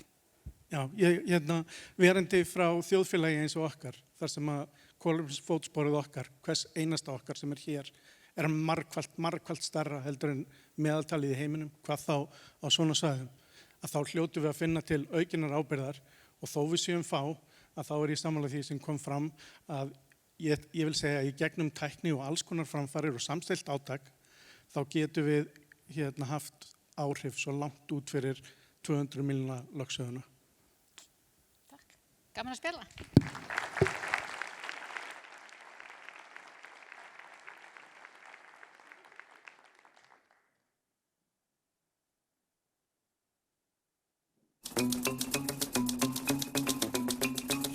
Hver hefur ekki lent í því að vera staddur á ráðstefnu sjálfbærni og hugsa með sér sjálfbærni frábær. En veit einhver hvað sjálfbærni Nákvæmlega. Við skulum byrja á byrjuninni. Sjálfbærni lýsir því þegar áhersla lögð á það að nýta það sem í boði án þess að það hafi skaðleg áhrif á jörðina og með því vonandi varðveita auðlindir jarðar fyrir komandi kynslóðir. En hversu vel þekkir fólk þessi hugtök? Fólk yfir höfuð eitthvað að hugsa auðlindir jarðar á tímum sem þessum? Ég ákvað að taka algjörlega handahófskennd viðtöl við fólkið á götunni þessi mál. Veist þú hvað sjálfbærni Já. Já. Já. Já. Já. Þjóðin virðist upplýst málið. En til þess að sjálfbærni gangi upp þarf til dæmis fjöldi fyrirtækja að taka sér tæki og það getur reynst mörgum erfitt. Hvort mikilvægara, jörðin eða fyrirtæki? Bæði jafn mikilvægt. Það voða erfitt fyrir fyrirtæki að starfa að vera enginn í jörðin. Þannig að ég held að við komumst alltaf til niðurstöðu að jörðin sé mikilvægari. Jörðin númer 1. Þú getur ekki haft fólk sem hefur í þessu á ef það ekki fyrirtæki, en fyrirtækin geta ekki starfað án jarðarinnar. Við viljum að reyna að vera góð við jörðina og vera sjálfbær. En núna mjög flókið að reka fyrirtæki, ef þau vilja bara reka fyrirtæki sitt í friði eins og þau vilja, það þá bannað? Já, eiginlega. Má ekkert lengur? En hvað geta íslensk fyrirtæki gert? Þau geta lagt mjög margt á mörkum. Við getum náttúrulega verið frábær fyrirmynd fyrir aðra þjóðir í heiminum af því að við erum fyrir eitthvað fámenn og við eigum að nýta okkur það heldur betur. Þau geta tekið þessi flóknu mál, skorið niður í litla bita, hugsað hvort annað, hugsað jörðina, borið ábyrgð og bara og borða hvern bita fyrir sig en ekki reyna að gleypa fílinn í einu bita. Þetta svo ótrúlega spennandi. Já, mér heyrst það. Já, mitt matarsóun sem sagt. En til þess að stuðla að breytingum í samfélaginu ýmislegt hægt að gera. Til dæmis hægt að vera hugrakkur og að vera leiðtogi á sama tíma. Hvað gerir hugrakkur leiðtogi? Hugrakkur leiðtogi einhver sem að reynir að grípa öll tækifæri sem hann hefur til þess að hafa áhrif. Þeir sýna auðmýkt, þeir horfa á sig heildarmynd, myndi ég segja.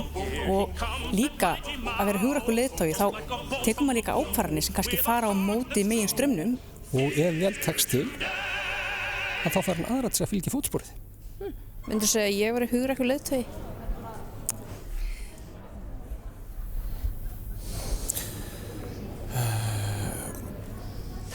Ert þú sjálfbær? Ég reyni það. Ég sauma öll jakkafötin mín svona úr notuðum gluggatjöldum. Ég reyni að vera eins sjálfbær eins og mögulegt Nei, ég myndi halda að ég noti aðeins meira en ég set frá mér, en ég duglega að gróðsetja. Í mjög svona miklu átæki í matarsóun. Hvernig sem kom ég upp heima hjá mér. Borða allan matinn? Já. Heldur þú að Ísland gæti orðið að einhvers konar sjálfbærni paradís? Sko, við erum alltaf ekki með gott orðspor, við drapum geirfuglinn á einum honum, þannig að við þurfum að búa til hringrás í öllu sem við erum að taka okkur fyrir hendur, okkar neyslu og okkar framleiðslu. En viljum við búa í sjálfbærni paradís þar sem allt eins og blautt papparör? Já. En hvaða land í heiminum best í sjálfbærni? Góð spurning.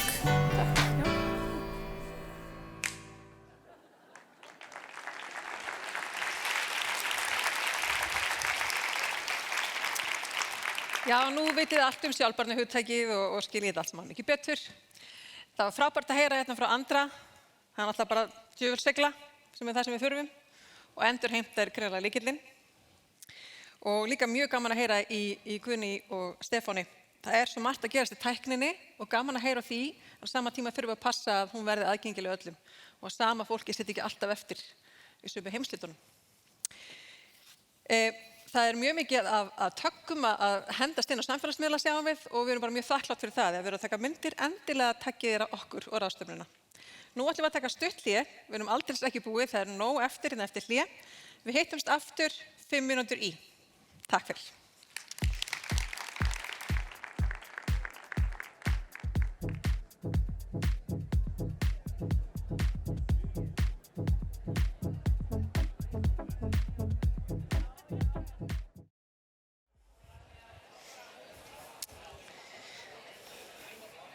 Jæja, við skulum fara að byrja aftur. Á meðan allir eru að tínast hérna inn, þá langar mig að nota tækifærið og þakka stuðningsaðilum þessarar ráðstefnu sérstaklega vel fyrir. Þau aðstöðuðu okkur mjög með framkvæmdina á þessari ráðstefnu og við kunnum þeim virkilega góðar þakkir. Festa eru félagasamtök framsækinna rekstraraðila og hlutverk okkar að vera leiðarljós í sjálfbærni vegferðinni og brúarsmiðir sem tengir fólk við fólk og tengir líka fólk við hugmyndir. Þannig að við erum eiginlega svona nokkurs konar svona datingþjónusta fyrir fólk og hugmyndir, má segja. Og okkar aðaldarfélagar eru þeir sem að styrkja okkar rekstur, en mér langar sérstaklega að þakka okkar kjölfestum sem að sýna virkilega samfélagsábyrgð verki með því að styðja aukalega við bakið á Festu og efla þannig sjálfbærni vegferð í atvinnulífinu öllu.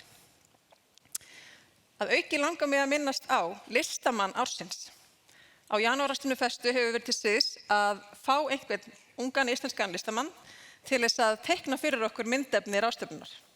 Og í ár var það Einar Viðar Thoroddsen sem gerði það og tókst að okkar mati mjög vel upp að einhvern veginn fanga þessa miklu hreyfingu sem í gangi í sjálfbærni vegferðinni, hvernig við verðum öll að leggjast á eitt og hvernig við náum þessu með samhentu átaki. Þannig að það þar sem hann náði einhvern veginn að setja á blað og við bara kunnum ykkur öllum mjög góðar þakkir.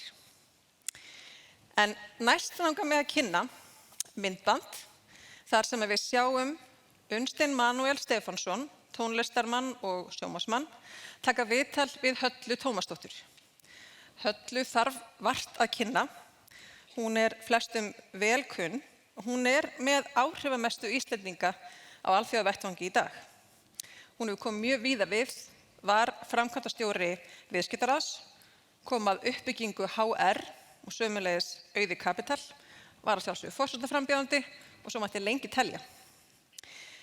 Halla í dag forstjóri B-Team sem hópur leiðtoga sem drífa áfram breyttar áherslur í viðskiptum en þær áherslur ganga út frá velferð fólks og jarðar. Og í þessu viðtali þá ætlar Halla að leggja út frá nýrri bók sem hún gaf núna út á síðasta ári og heitir Hugrekki til að hafa áhrif. Þannig að hér ræður hún við Unnstein það hvernig þroska megi með sér kjark sem leiðtogi. Gjörðu svo vel.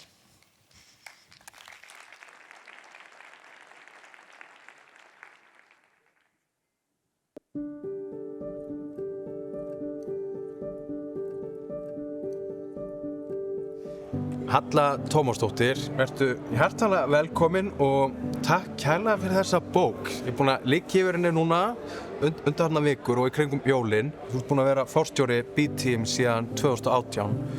Í hverju felst þetta starf? B-Team hópur 32 alþjóðlegra leiðtoga sem var stofnað fyrir 10 árum síðan í kringum það að viðtekin nálgun á viðskipti væri ekki lengur í boði. Og saman B-Team að reyna að breyta viðteknum venjum í viðskiptum þannig að við náum að lifa í meiri samfélagslegri sátt, náum að lifa innan markana sem að jörðin setur okkur og náum að kannski bæta siðferði og stjórnunarhætti þannig að næsta kynslóð geti horft bjartsýn til næstu ára og áratuga.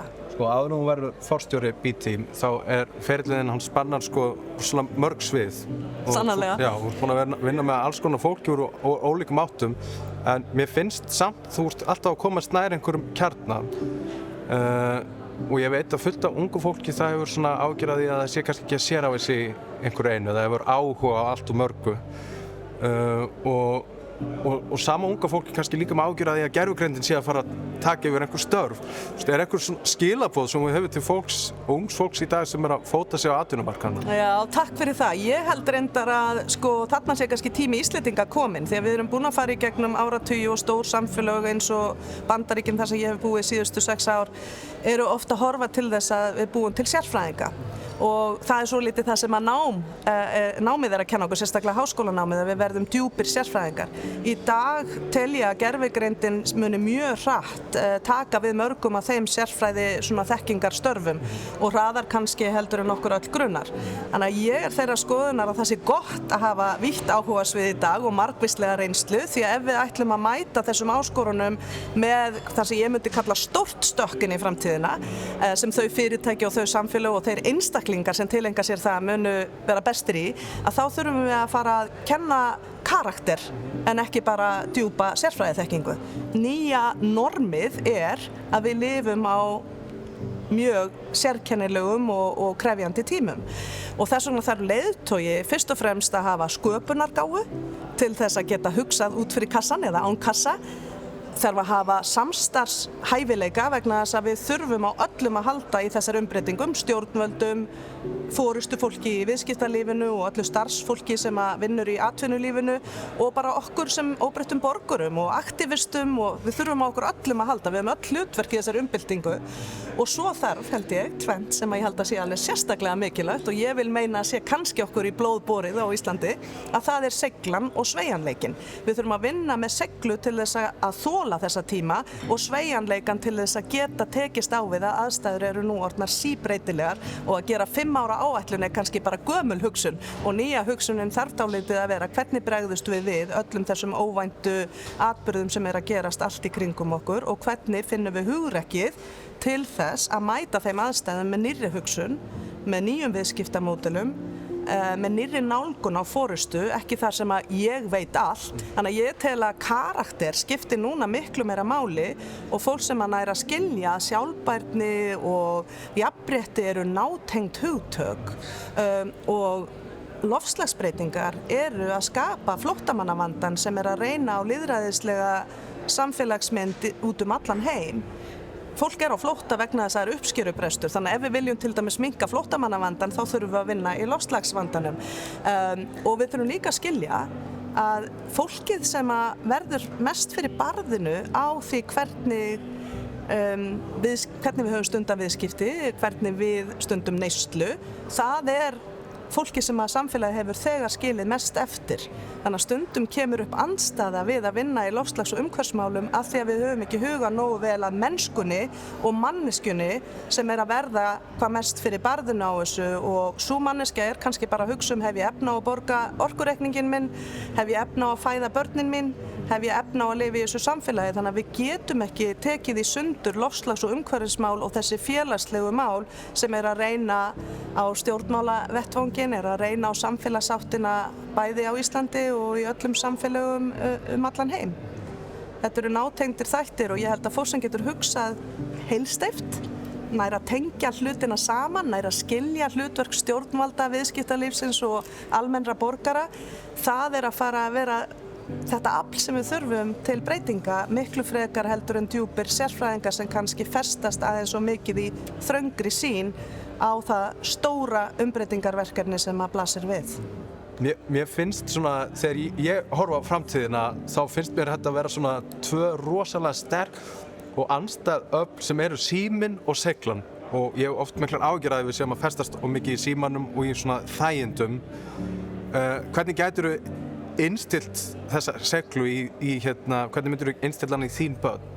Mér finnst þetta frábær spurning, Unnsteinn, vegna þess að dóttir mín sem er 20 og er að læra sálfræði í New York, hún telur að nýji heimsfaraldurinn sé andleg heilsa ungs fólks og hún segir að 8 af hverjum 10 af sínum jafnöldrum sé að fást við andlega heilsukvilla af misalvarlegu togi og það er mjög alvarleg staðreynd ef svo er og við sjáum sannarlega í vinnustaðarannsóknum í fyrirtækjunum sem ég vinn með að andleg heilsa er orðið verulegt vandamál og ég held að síminn og samfélagsmiðlar beri þar mikla ábyrgð en axli þar litla ábyrgð og ég er algjörlega sannfærð annars vegar erum við að horfa á að ungar stúlkur eru að bera sig saman við kannski óraunhæfa mynd af því hvernig líf fólks er, þetta er ekki hið sanna líf, þetta er eitthvað skona líf sem að þannig að þér finnst þú aldrei vera nóg og ég held að ungir karlar, ég hef í vaxandi mæli áhyggjur af því að ungir karlar horfi til ákveðna áhrifavalda á þessum í símanum, á þessum samfélagsmiðlum sem eru kannski að höfða til þess að þeim finnst samfélagi vera að skilja þá eftir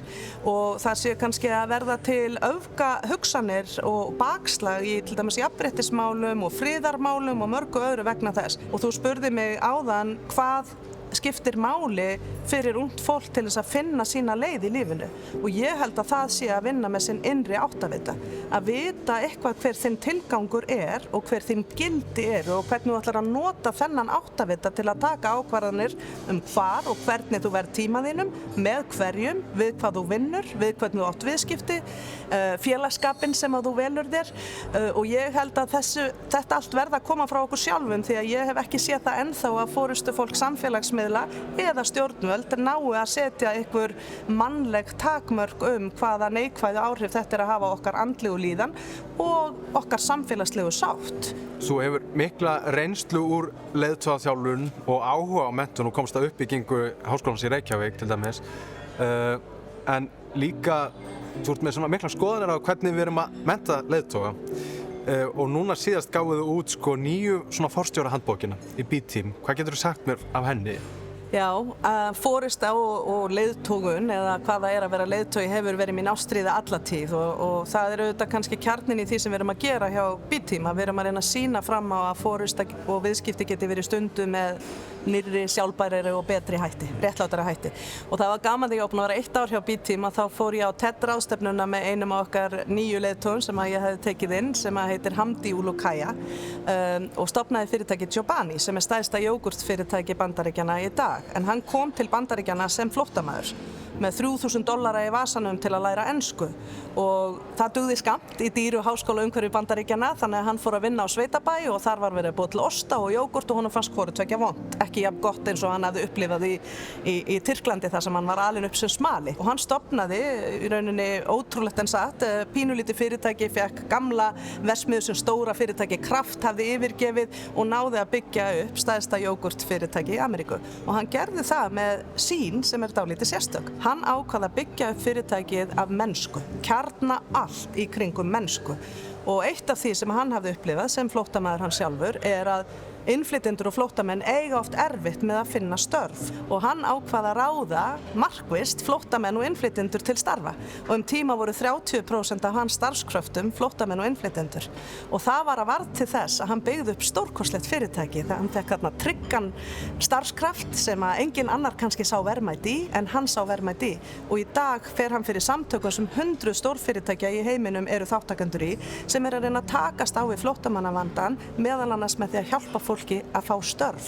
Því að leið og þú getur gert gagn og látið gott að þér leiða, þá breytist allt. Og svo nefnir þú dæmi mann af allt annarri kynslóð sem stofnandi Patagonia. Já, ég stolt að segja frá því að í lok síðasta árs þá kom forstjóri Patagonia inn í raðir B-team. Þetta var markmið sem ég hafði sett mér og hafði verið að kynnast honum og tala saman á ráðstefnu með honum í nokkur ár og búin að ganga mikið á eftir honum því að Patagonia að mínu mati sennilega ábyrgasta fyrirtæki sem að ég veit í öllum heiminum, stórkostleg fyrirmynd fyrir mig og Janúarráðstefna sem stofnaði Patagonia skrifaði bók sem að var eiginlega mér innblástur mjög snemma í mínu viðskiptaferli þar sem hann hugsaði bara allt öðruvísi en aðrir og ekki á síðasta ári, heldur fyrir rúmu ári síðan, það ákvaði Janúarráðstefna og hans fjölskylda að gefa móður náttúru fyrirtæki sitt. Og það þýddi í rauninni að hann sagði bara ég og mín börn höfum nóg, en Patagonia gengur mjög vel og hagnaður af Patagonia á það sem eftir að fara í að vernda náttúruna og umhverfið og þetta finnst mér alveg ofsalega hugrækt og ég veit að þetta eitt af hugrakasta sem að nokkur eigandi að fyrirtæki hefur gert en það geta allir stigið einhver skref í átt til þessa til dæmis Salesforce fyrirtækið, stofnandi þess og forstjóri í B-team og hann lætur 1% af öllum hagnaði og af hlutabréfum félagsins renna til samfélagslegra mála. Þannig að það alveg hægt að gera 1% og 100% og allt þar á milli en allir geta gert eitthvað til að gera gagn og láta gott af sér leiða og ég held að hver einasti leiðtogi eigi að velta fyrir sér hvar hef ég sem fyrirtæki bæði gagn af því að láta til mín taka en líka ber ábyrgð gagnvart þeim áhrifum sem ég að hafa. Það kannski svona stóra spurningin sem að ég myndi vilja skilja eftir fyrir þá sem eru hér í dag. Hvað gerði ég? Verður spurning eða hvað gerðir þú? Verður spurning sem næstu kynslóðir spyrja. Þegar það blasti við að við vorum komin mjög nálægt öllum mörkum þess að búa hér í sátt og sjálfbærni. Hvað gerði ég? Ég held að það sé spurning sem að alvöru leiðtogi verður að spyrja sjálfan sig á þessum fordæmalausu tímum en tímum sem eru full af tækifærum, ekki síst fyrir okkur Íslendinga. Þetta líklega stærsta umbylting og þar af leiðandi viðskiptatækifæri sem nokkurt fyrirtæki eða samfélag stendur frammi fyrir og að mínu mati á Ísland þar stærri möguleika en nokkur önnur þjóð. Og það spurningin sem við ættum kannski að spyrja okkur öll saman. Ætlum við að velja hugrekki eða ætlum við að velja stöðnun, jafnvel hnignun? Þetta eru frábær lokaorð og frábær spurning til að skilja okkur eftir með. Takk fyrir komuna. Takk Gunnsteinn fyrir samtalið. Gaman að tala við þig. Sömuleiðis.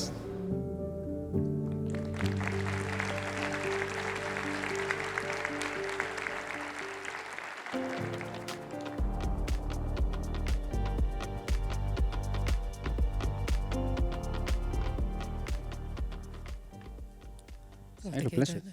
Sæl og blessaður. Velkomin. Hvernig finnst þér að vera hérna í dag? Mér finnst það æðislegt. Ég hef setið margar ráðstefnur og svolítið gaman að vera hérna. Þetta jákvætt og inspirerandi og þannig að það bara geggjað. Man læri mjög margt hérna, sko. Ég líka tók eftir því áðan þegar ég var að labba hérna. Alltaf hugsaði mér, ég er bara með eldra fólkinu hérna. Já. Fyrst var ég svona pínlítið hvað svona ég herði það enda mjög gott sko því að það sýnir okkur bara að sjálfbærni framtíðin sko. Já, vonandi. En aldur afstæður. Aldur afstæður. Og það ekki að þetta hengja sér alltaf í tíman, sko. Það eina svona sem hefur verið mitt áhugjefni og nú hef ég verið að reyna að benda á það hvað það asnalegt að henda mat. Búin að vera að gera það í meira en 10 ár og við erum ennþá að gera það sem eiginlega svolítið galið, sko. Þannig að þú sér þá 10 árum, eftir 10 ár verði ég örugglega orðin eldri en þú ert núna, sem sagt eldgömul. Og þannig að þá er ekki búið að breytast ennþá meira þá. Þannig ég bara, út í að hér inni sitja ekkert nema leiðtogar og ég set hendurnar, það er alltaf verið að tala um við. En þetta ekki bara við, út af því að það eru auðvitað við hérna almúgin út í samfélaginu. En svo það leiðtogarnir sem að velja allt fyrir okkur. Leiðtogar verslana velja hvað við höfum valum að kaupa. Leiðtogar stjórnsýslunar velja það hvernig landið er rekið og hver ræður hérna. Leiðtogi heimilana, þú veist, sá sem ræður á heimilinu, hann ræður hvað keypt inn og annað. Þannig að ég tek bara undir það sem sumir hafa verið að segja hérna í dag að það þarf rosalegt og miklu meira hugrekki, það þarf að stíga út fyrir alla svona ramma, það er alltaf verið að tala um hérna hringrásarhagkerfið, en ef þú ert kassalagur leiðtogi þá náttúrulega fyttar fyrir að fyrst ekki þangað inn og þannig að það þarf alla hugsjónabreitingu. Mér fannst einmitt gaman að því sem hún Halla var að tala um mennskuna og þetta tengist í en sko svo líka eitt af því sem ég lærði náðan og var alltaf sjokkar yfir þó ég svona kannski hefði þetta vitað að við vorum að brenna meira jarðefnaeldsneyti síðasta ára en áður. En það merkilega að maður tekur heiminn í heild sinni, þá eru tíðindi ekkert svo slæm. Við erum það bil að ná toppnum í bruna jarðefnaeldsneytis og aðalmálið þá bara að hversu hratt tekst heimsbyggðin að draga það niður að hlutleysi og þá komum við þessum leiðtogum hérna, því að við höfum fullt af góðum fyrirtækjum í Íslandi sem eru að vinna í þessu fyrirtæki sem í föngun og förgun sem við finnst alveg frábært að gera. Absolutt. Og þannig að það ekkert allt bara slæmtíðindi. Nei, og þetta með bensín, það hlýtur líka, í stóru myndinu, maður má ekki alltaf, maður þarf að taka margt inn í myndina, það náttúrulega rosalega mikið að ferðamönnum hérna, þeir eru, þú veist, kannski fleiri en voru á síðast ári sem eru allir á bílaleigubílum, það eru eitthvað ótti við að vera á rafmagnsbílegur túristi, þá heldur að þú verðir rafmagnslaus í Ártúnsbrekkunni og komist ekki lengur, þannig að þarna þarf líka bara að taka alvöru breytingar og ég hef ekki séð ennþá allavega ekki víða leiðtoga sem að mér finnst, ég er að vinna sjónvarpsseríu kvenleiðtoga sem að ríkti hér á Íslandi, það er kannski ekki að nefna hana nafni, það er hún Vigdís Finnbogadóttir, er búin að vera stúdera hana í mörg ár og það sem hún stóð helst fyrir var að hún braut hefðir og venjur og ég bíð ennþá eftir því að sjá eitthvað sem að brýtur venjur og hefðir. Ég veit að, þú veist, ég fer á marga fundi og það er sagt svona, já, við einu sinni var þetta alltaf gert svona en nú erum við að gera þetta svona. Þú veist, ef ég kem með einhverja hugmynd eitthvað og það er sagt, neða, það er ekki vaninn fyrir að gera þetta svona. En það er einmitt það sem að eins og hefur komið fram ítrekað þetta, við erum að lifa stærsta breytingaskeið mannkynssöguna. Og þetta er frábært tækifæri til þess að gera eitthvað nýtt og hugsa eitthvað nýtt og fyrir þá sem að þora að hugsa eitthvað nýtt. Já, og að gera og það getum við öll tekið hérna í lokin til okkar að eftir að ég fór að berast fyrir vitundavakningu matarsóun, þá er alltaf verið að stoppa mig í búðun og segja frábært hjá þér, hérna, ég er alltaf að reyna að taka mig á, ég er alltaf að reyna að benda fólki að það er ekki að gera mér persónulega greiða, ekkert sérstaklega, Þetta er fyrir kannski komandi kynslóðar fyrir okkur öll og ég held að við þurfum að fara að hugsa svolítið meira þannig að þetta er fyrir okkur öll. Takk fyrir. Takk fyrir.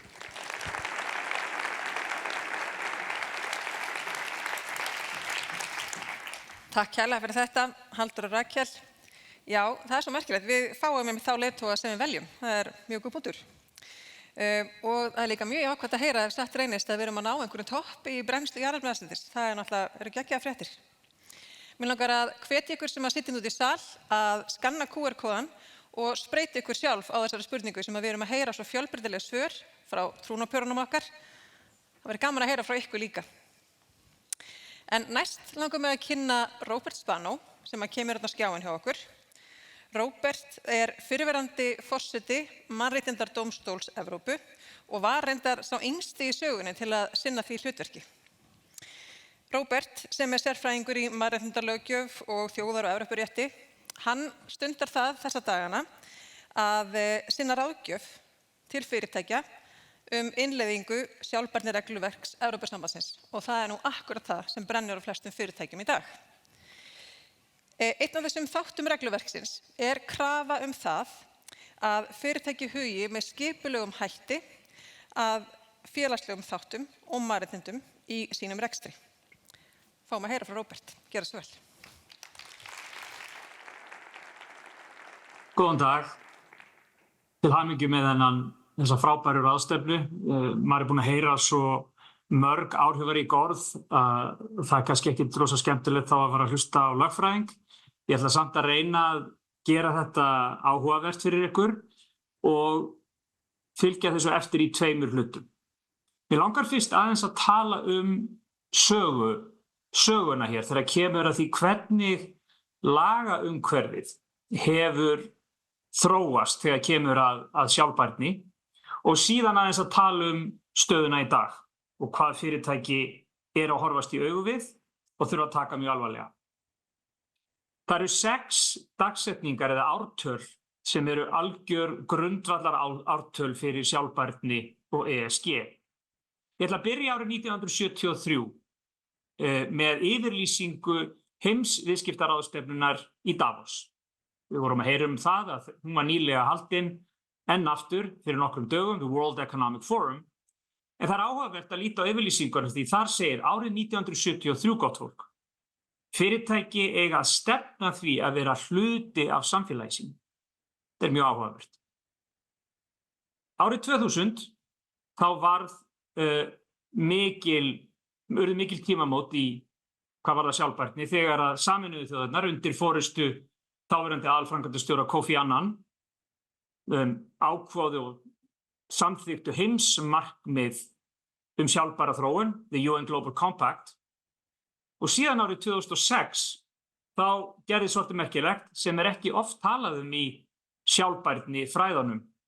Þá varð ESG-hugtakið í rauninni til.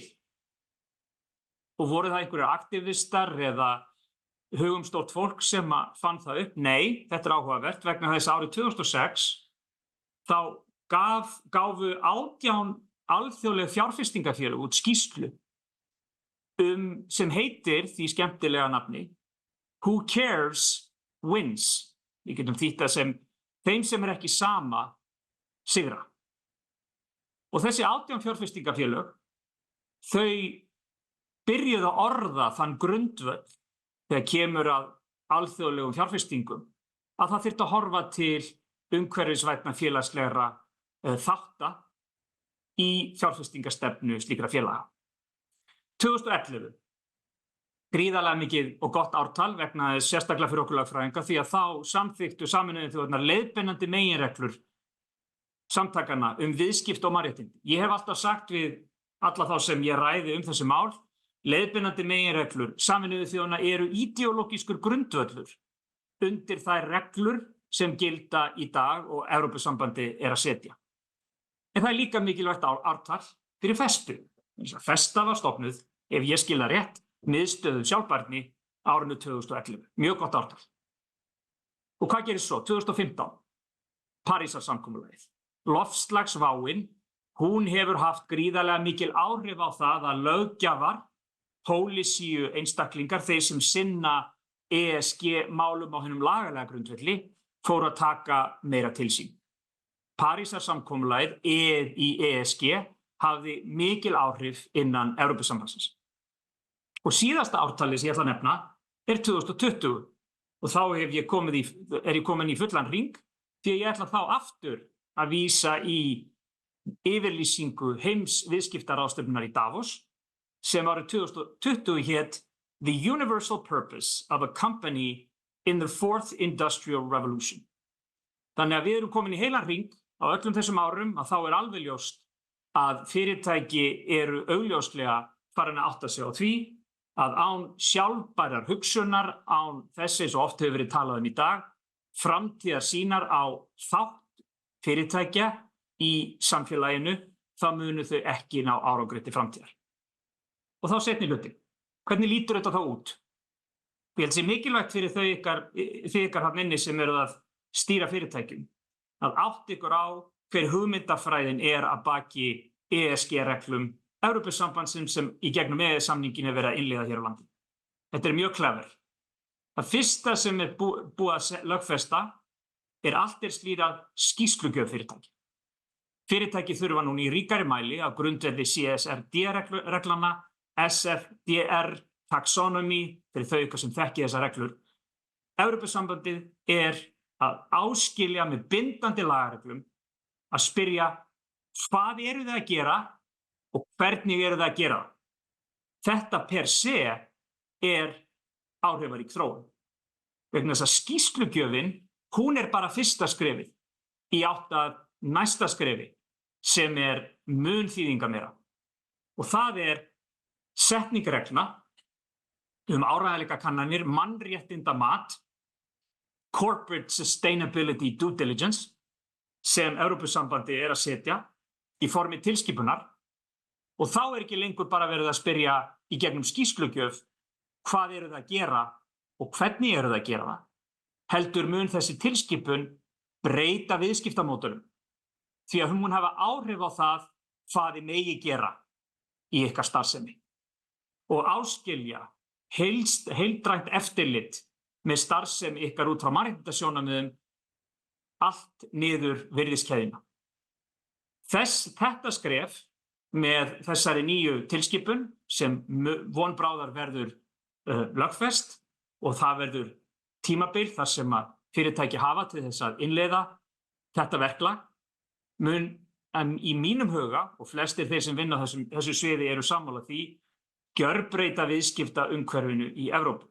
Það hægt að segja gríðarlega mikið þetta en þetta staðan eins og hún í dag og það alveg ljóst þegar fram í sækir að þau sjónarmið sem að til þessa hafa verið byggð á yfirlýsingum, ég tala stundum á erlendum ráðstefnum flowery language, að fyrirtæki ætla að gera hitt og þetta.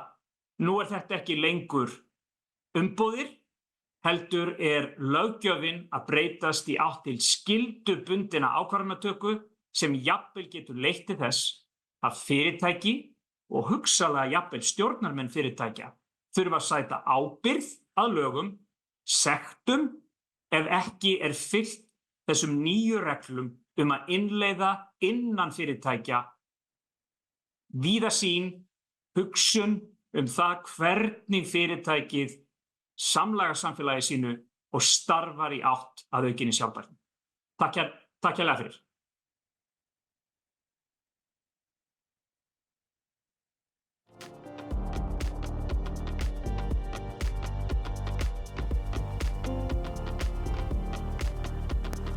Jæja. Æja þá. Nú erum við búin að heyra mjög mikið regluverk og innleiðingu á því og það einmitt verið að tala núna bara í dag, gullhúðun á innleiðingu og samtök iðnaðarins eru líka með þing í dag með yfirskriftinni íþyngjandi regluverk á færibandi og núna ég svona frá umhverfis samtökum sem við erum alltaf að reyna að ýta mörkunum lengra fyrir loftslag og náttúru í þessum efnum en núna þú úr fyrirtæki, hversu íþyngjandi þetta? Þetta mjög íþyngjandi?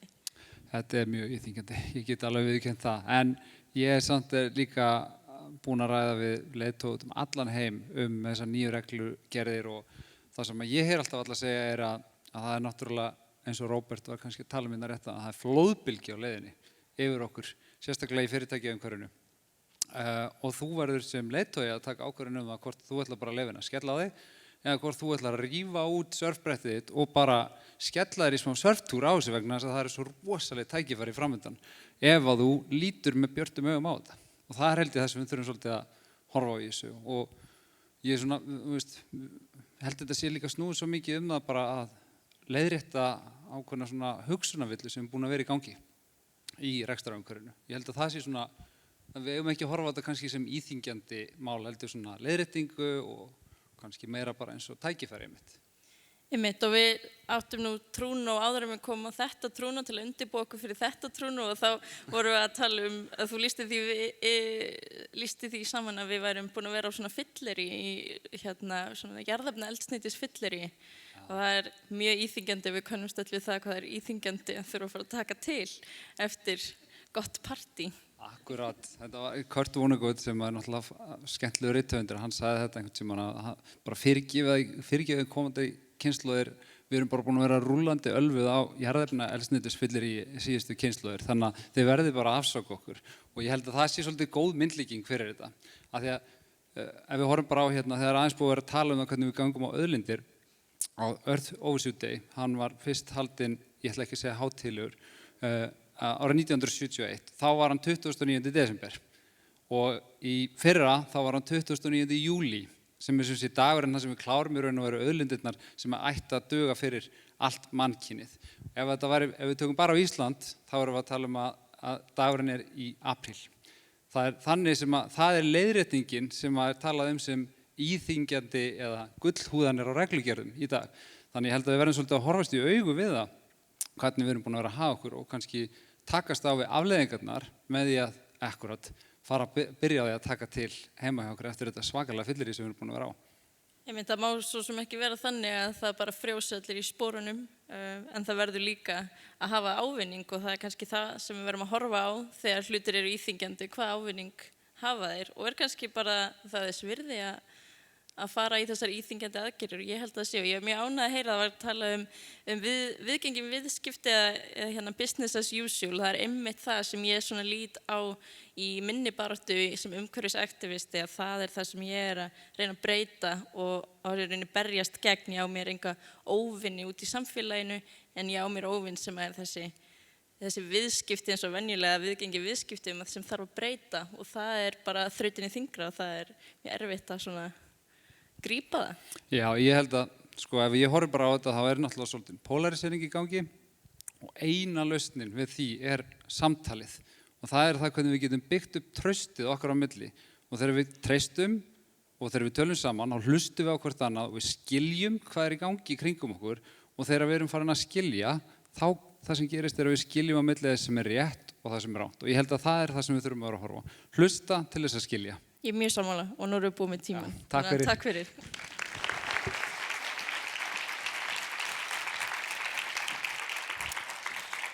Takk hérlega fyrir þetta. Já, fylliríið búið og nú bara að skella sér í kalda sturtu og bretti bermar og fara að taka til. Og þetta eins og Róbert segir, þetta ekki lengur nice to have, þetta bara must to have. Og Þorsteinn bendir líka á ef við náum að surfa ölduna, þá þarna fullt af tækifærum. Og mér langar að kynna næst á svið Þórey Proppu sem einmitt hefur gripið þessi tækifæri tveimur höndum. Hún forstjóri og stofnandi fyrirtæki sem heitir Alda, sem hafa gert félagslega sjálfbærni að viðskiptamódeli. Alda tæknifyrirtæki sem hefur þróað hugbúnað í kringum fjölbreytileika, jafnrétti og inngildingu fyrir vinnustaðum heim allan.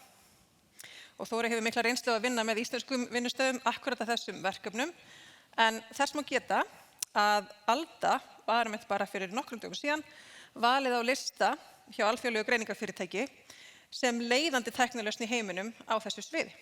Gjörðu svo vel, Þórey.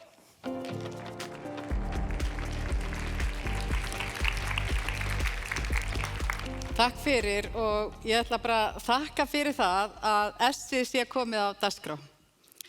Ég auðvitað gríðarlega ánægð með það og við hjá Öldu því þar slær okkar hjarta. Og ég ætla svona að fókusera á annað S sem systir hins S-ins og það samkenndin. En samkenndin svona, já, við teljum það að vera stærsta viðskiptatækifæri okkar tíma og ég mun fara aðeins svona betur yfir það en bara þannig við séum öll á sama stað, samkennd þýðir að setja sig í spor annarra, bara þannig að við séum öll á sömu línu þar. En ég ætla aðeins að taka eina skammstöfun í viðbót við ESG án við höldum áfram og það DEI. Það Diversity, Equity and Inclusion. Og ég ætla að kalla það núna bara fjölbreytni og inngildingu af því ég ætla að vera fókusur á það í þessu stutta erindi mínu.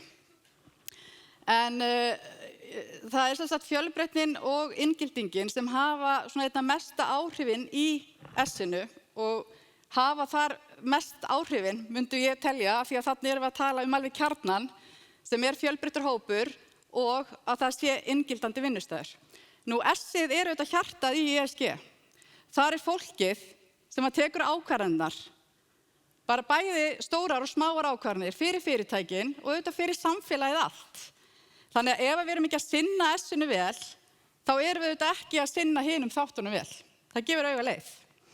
Og ef við erum að sinna fjölbreytni og inngildingu vel, þá skilar það sér í essið, sem að skila sér þá auðvitað líka í hina þættina, í umhverfismálin og í stjórnarhætti. Og það eru rannsóknir sem sýna fram á það að með fjölbreyttri forystu þá erum við að skora alltaf 20% betur, til dæmis í umhverfismálin.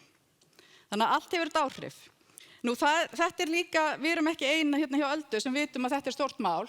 Þetta fjárfestingin sem á sér stað núna og mun eiga sér stað spáð í næstu árum í fjölbreytni og inngildingu og fjárfesting í því að standa sig betur þarna. Þannig að við sjáum að fyrirtækjum og stofnunum alvara í þessum málum.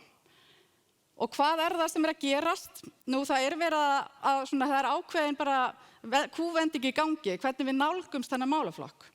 Það var þannig að þetta var svona einskiptisverkefni og auðvitað gera mörg það ennþá, en það verið að færast frá því og verið að horfa á þetta meira, fara meiri sjálfbærni.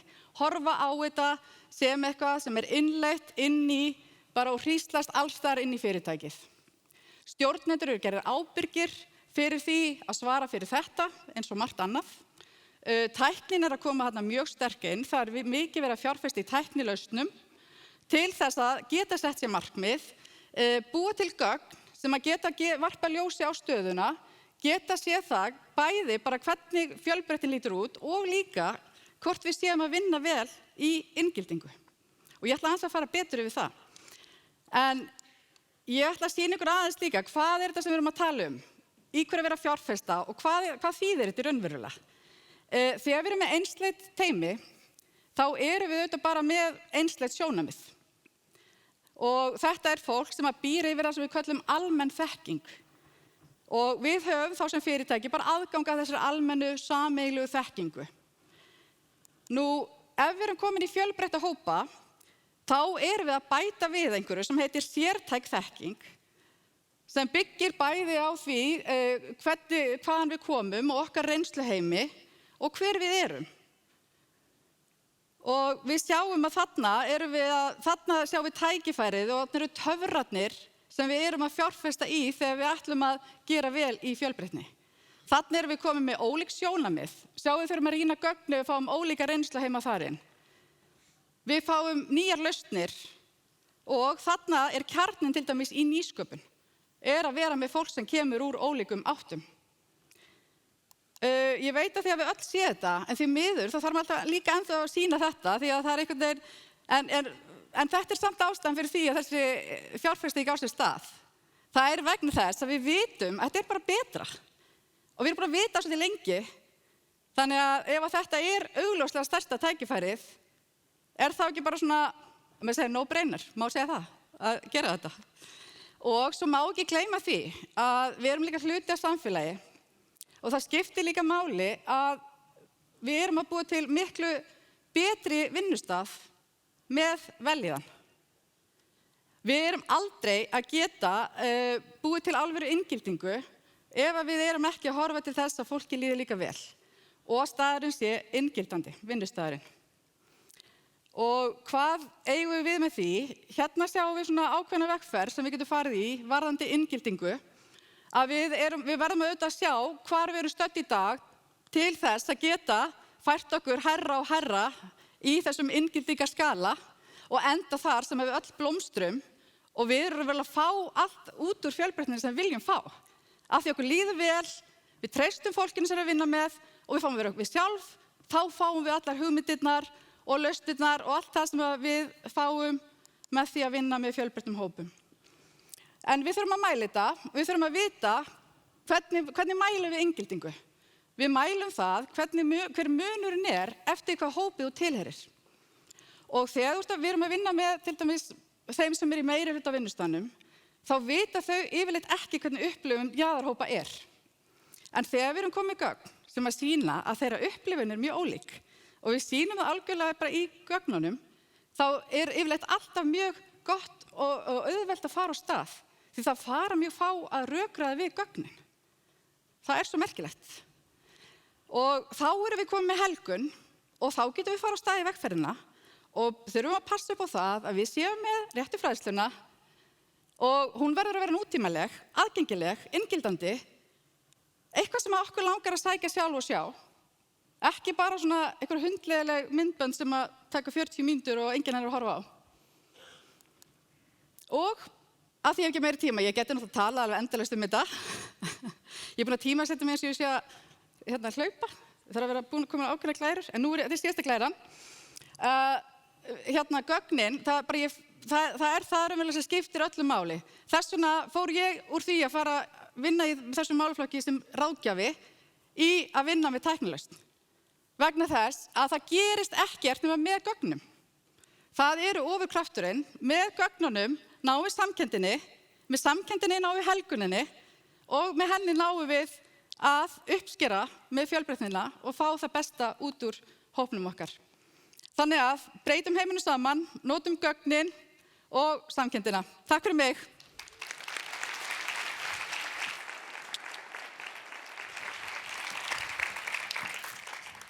Takk kærlega fyrir þetta, Þóri. Já, meiri vellíðan og meiri sértæk þekking fyrir fyrirtækið. Hver vill það ekki? Næsta langar mig að kynna Katie Hodgetts, þannig ég ætla að skipta aftur yfir í ensku. I would like to present to you Katie Hodgetts. She is the founder of the Resilience Project. After years of climate activism as a youth, Katie experienced severe burnout. She decided to found the Resilience Project that focuses on assisting and training young pioneers and activists by empowering them through connectivity and inner resilience. Katie has become a strong voice for the mental health of young sustainability activists and professionals. She was a speaker at the Inner Development Goals Summit last year, and she sits in the International Youth Board of IKEA. I'm very proud to present my good friend, Katie.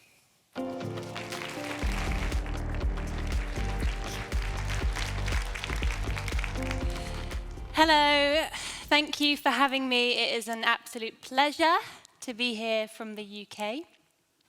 And I'm Katie, the founder and director of the Resilience Project, which is an organisation empowering, training and supporting young climate change makers to unlock their personal resilience in the face of the climate crisis. So our mission is to combat the very high rates of burnout, climate anxiety, hopelessness and poor mental health which exists not just only in the youth movement but also in adults. So you won't be surprised to hear that my story started in the youth movement. I was 21 actually, and by 23 I was heavily involved in two large UK movements. I was talking on panels, I was talking to politicians, and I'd coordinated campaigns that had mobilized over 80,000 people to the streets for climate action. But also, by the age of 23, I had internalized the pressure of being the generation to fix it at the expense of my health and my spirit. And to cope with the pressure of being a young leader, I developed an eating disorder, and I fell into a burnout that it left me really utterly hopeless. And what I saw was that there was no support on offer for someone like me or others who were experiencing similar issues. So a year later, when I was 24, I decided to change that. And I started the Resilience Project to create and offer accessible, free support for young folks so that if they're going to step up for climate action bravely, that they would be rewarded with joy and community and togetherness rather than exhaustion and despair. I want to make climate action feel good because what feels good is sustainable. And in the 4 years since starting the organization, I'm 28 now, I've worked with hundreds of young people and senior leaders around these themes of resilience and climate leadership. So in the very brief time that I have with you, I'm going to talk through 3 best practices to unlock that climate leadership. The first one, we have been chatting and hearing about courage, and my work focuses on something that sits right next to courage, which is vulnerability. If we want to meet our ambitious climate targets, then we need to embrace vulnerability as a superpower and not a weakness. So for leaders, we need to unlock the vulnerability to be able to not know all of the answers and to have perhaps more questions than answers. As individuals, we need to unlock the vulnerability to be able to ask that question to ourselves that we heard earlier, what did I do? And together, all of us, we need to embrace the vulnerability that we need to have when we're looking at what will happen if we don't act ambitiously. I know that we might want to stay strong and focus on solutions, but the real strength lies in having the courage to look at all the trajectories that are in front of us and what will happen if we don't act. Because in vulnerability, in this place, our humanity comes to the surface, and it's this very human response which is going to catalyze and raise climate ambition. So looking at the hard stuff or fighting the dragon becomes the fertilizer for impactful and powerful action. And in that vulnerability, we find connection. Connection really is the magic ingredient because this is a team sport. The next is redefining winning. So if winning for us is just policy change or meeting net zero, it means that we aren't winning very often. But if we reconceptualize winning, so that winning becomes gathering here today and having really meaningful conversations and dialogue in the in-between, if that becomes winning, then we're winning more often. We win, and it generates hope. And hope is the catalyst for action. And finally, the theme of today is writing the history of mankind. And we know that the latest IPCC report has been described as an atlas of human suffering. An atlas of human suffering. Stay with me. Sit in vulnerability. Sit in courage. So for many of us then, climate change might feel like the night, placed in history as the inevitable end of a long day of industrial, tech, and economic boom. And then we might think, it's too late. How can we stop the inevitability of a nightfall? What's the point in even trying? And to that question, I say, what if the climate crisis is the dawn? And instead of this being the closing chapter of an 100-year day, this is the day after.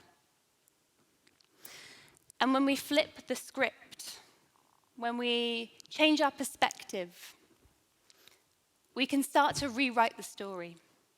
So whilst night is characterized by uncertainty and fear and darkness, the day is characterized by possibility and imagination and mystery. And in this pivotal moment between light and dark, I wonder where we are between dusk and dawn. And I hear clues that the climate crisis is actually the day. Where I live, in the mornings, the incoming flood of light is accompanied by the dawn chorus. We all know the dawn chorus. And it's hard to pick out the unique bird song of each of the different birds, but what you get is this collective swell of togetherness, and you know that change is coming. You know that change is on its way. And with the dawn chorus, I look around and I see people taking ambitious climate action all across the world. And I hear the dawn chorus. I feel the dawn chorus in this room.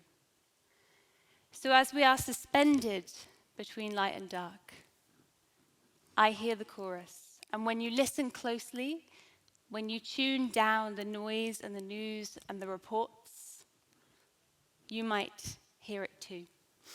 So whilst tomorrow remains to be written in terms of history, know that today we are winning. Today we are the chorus. Thank you very much.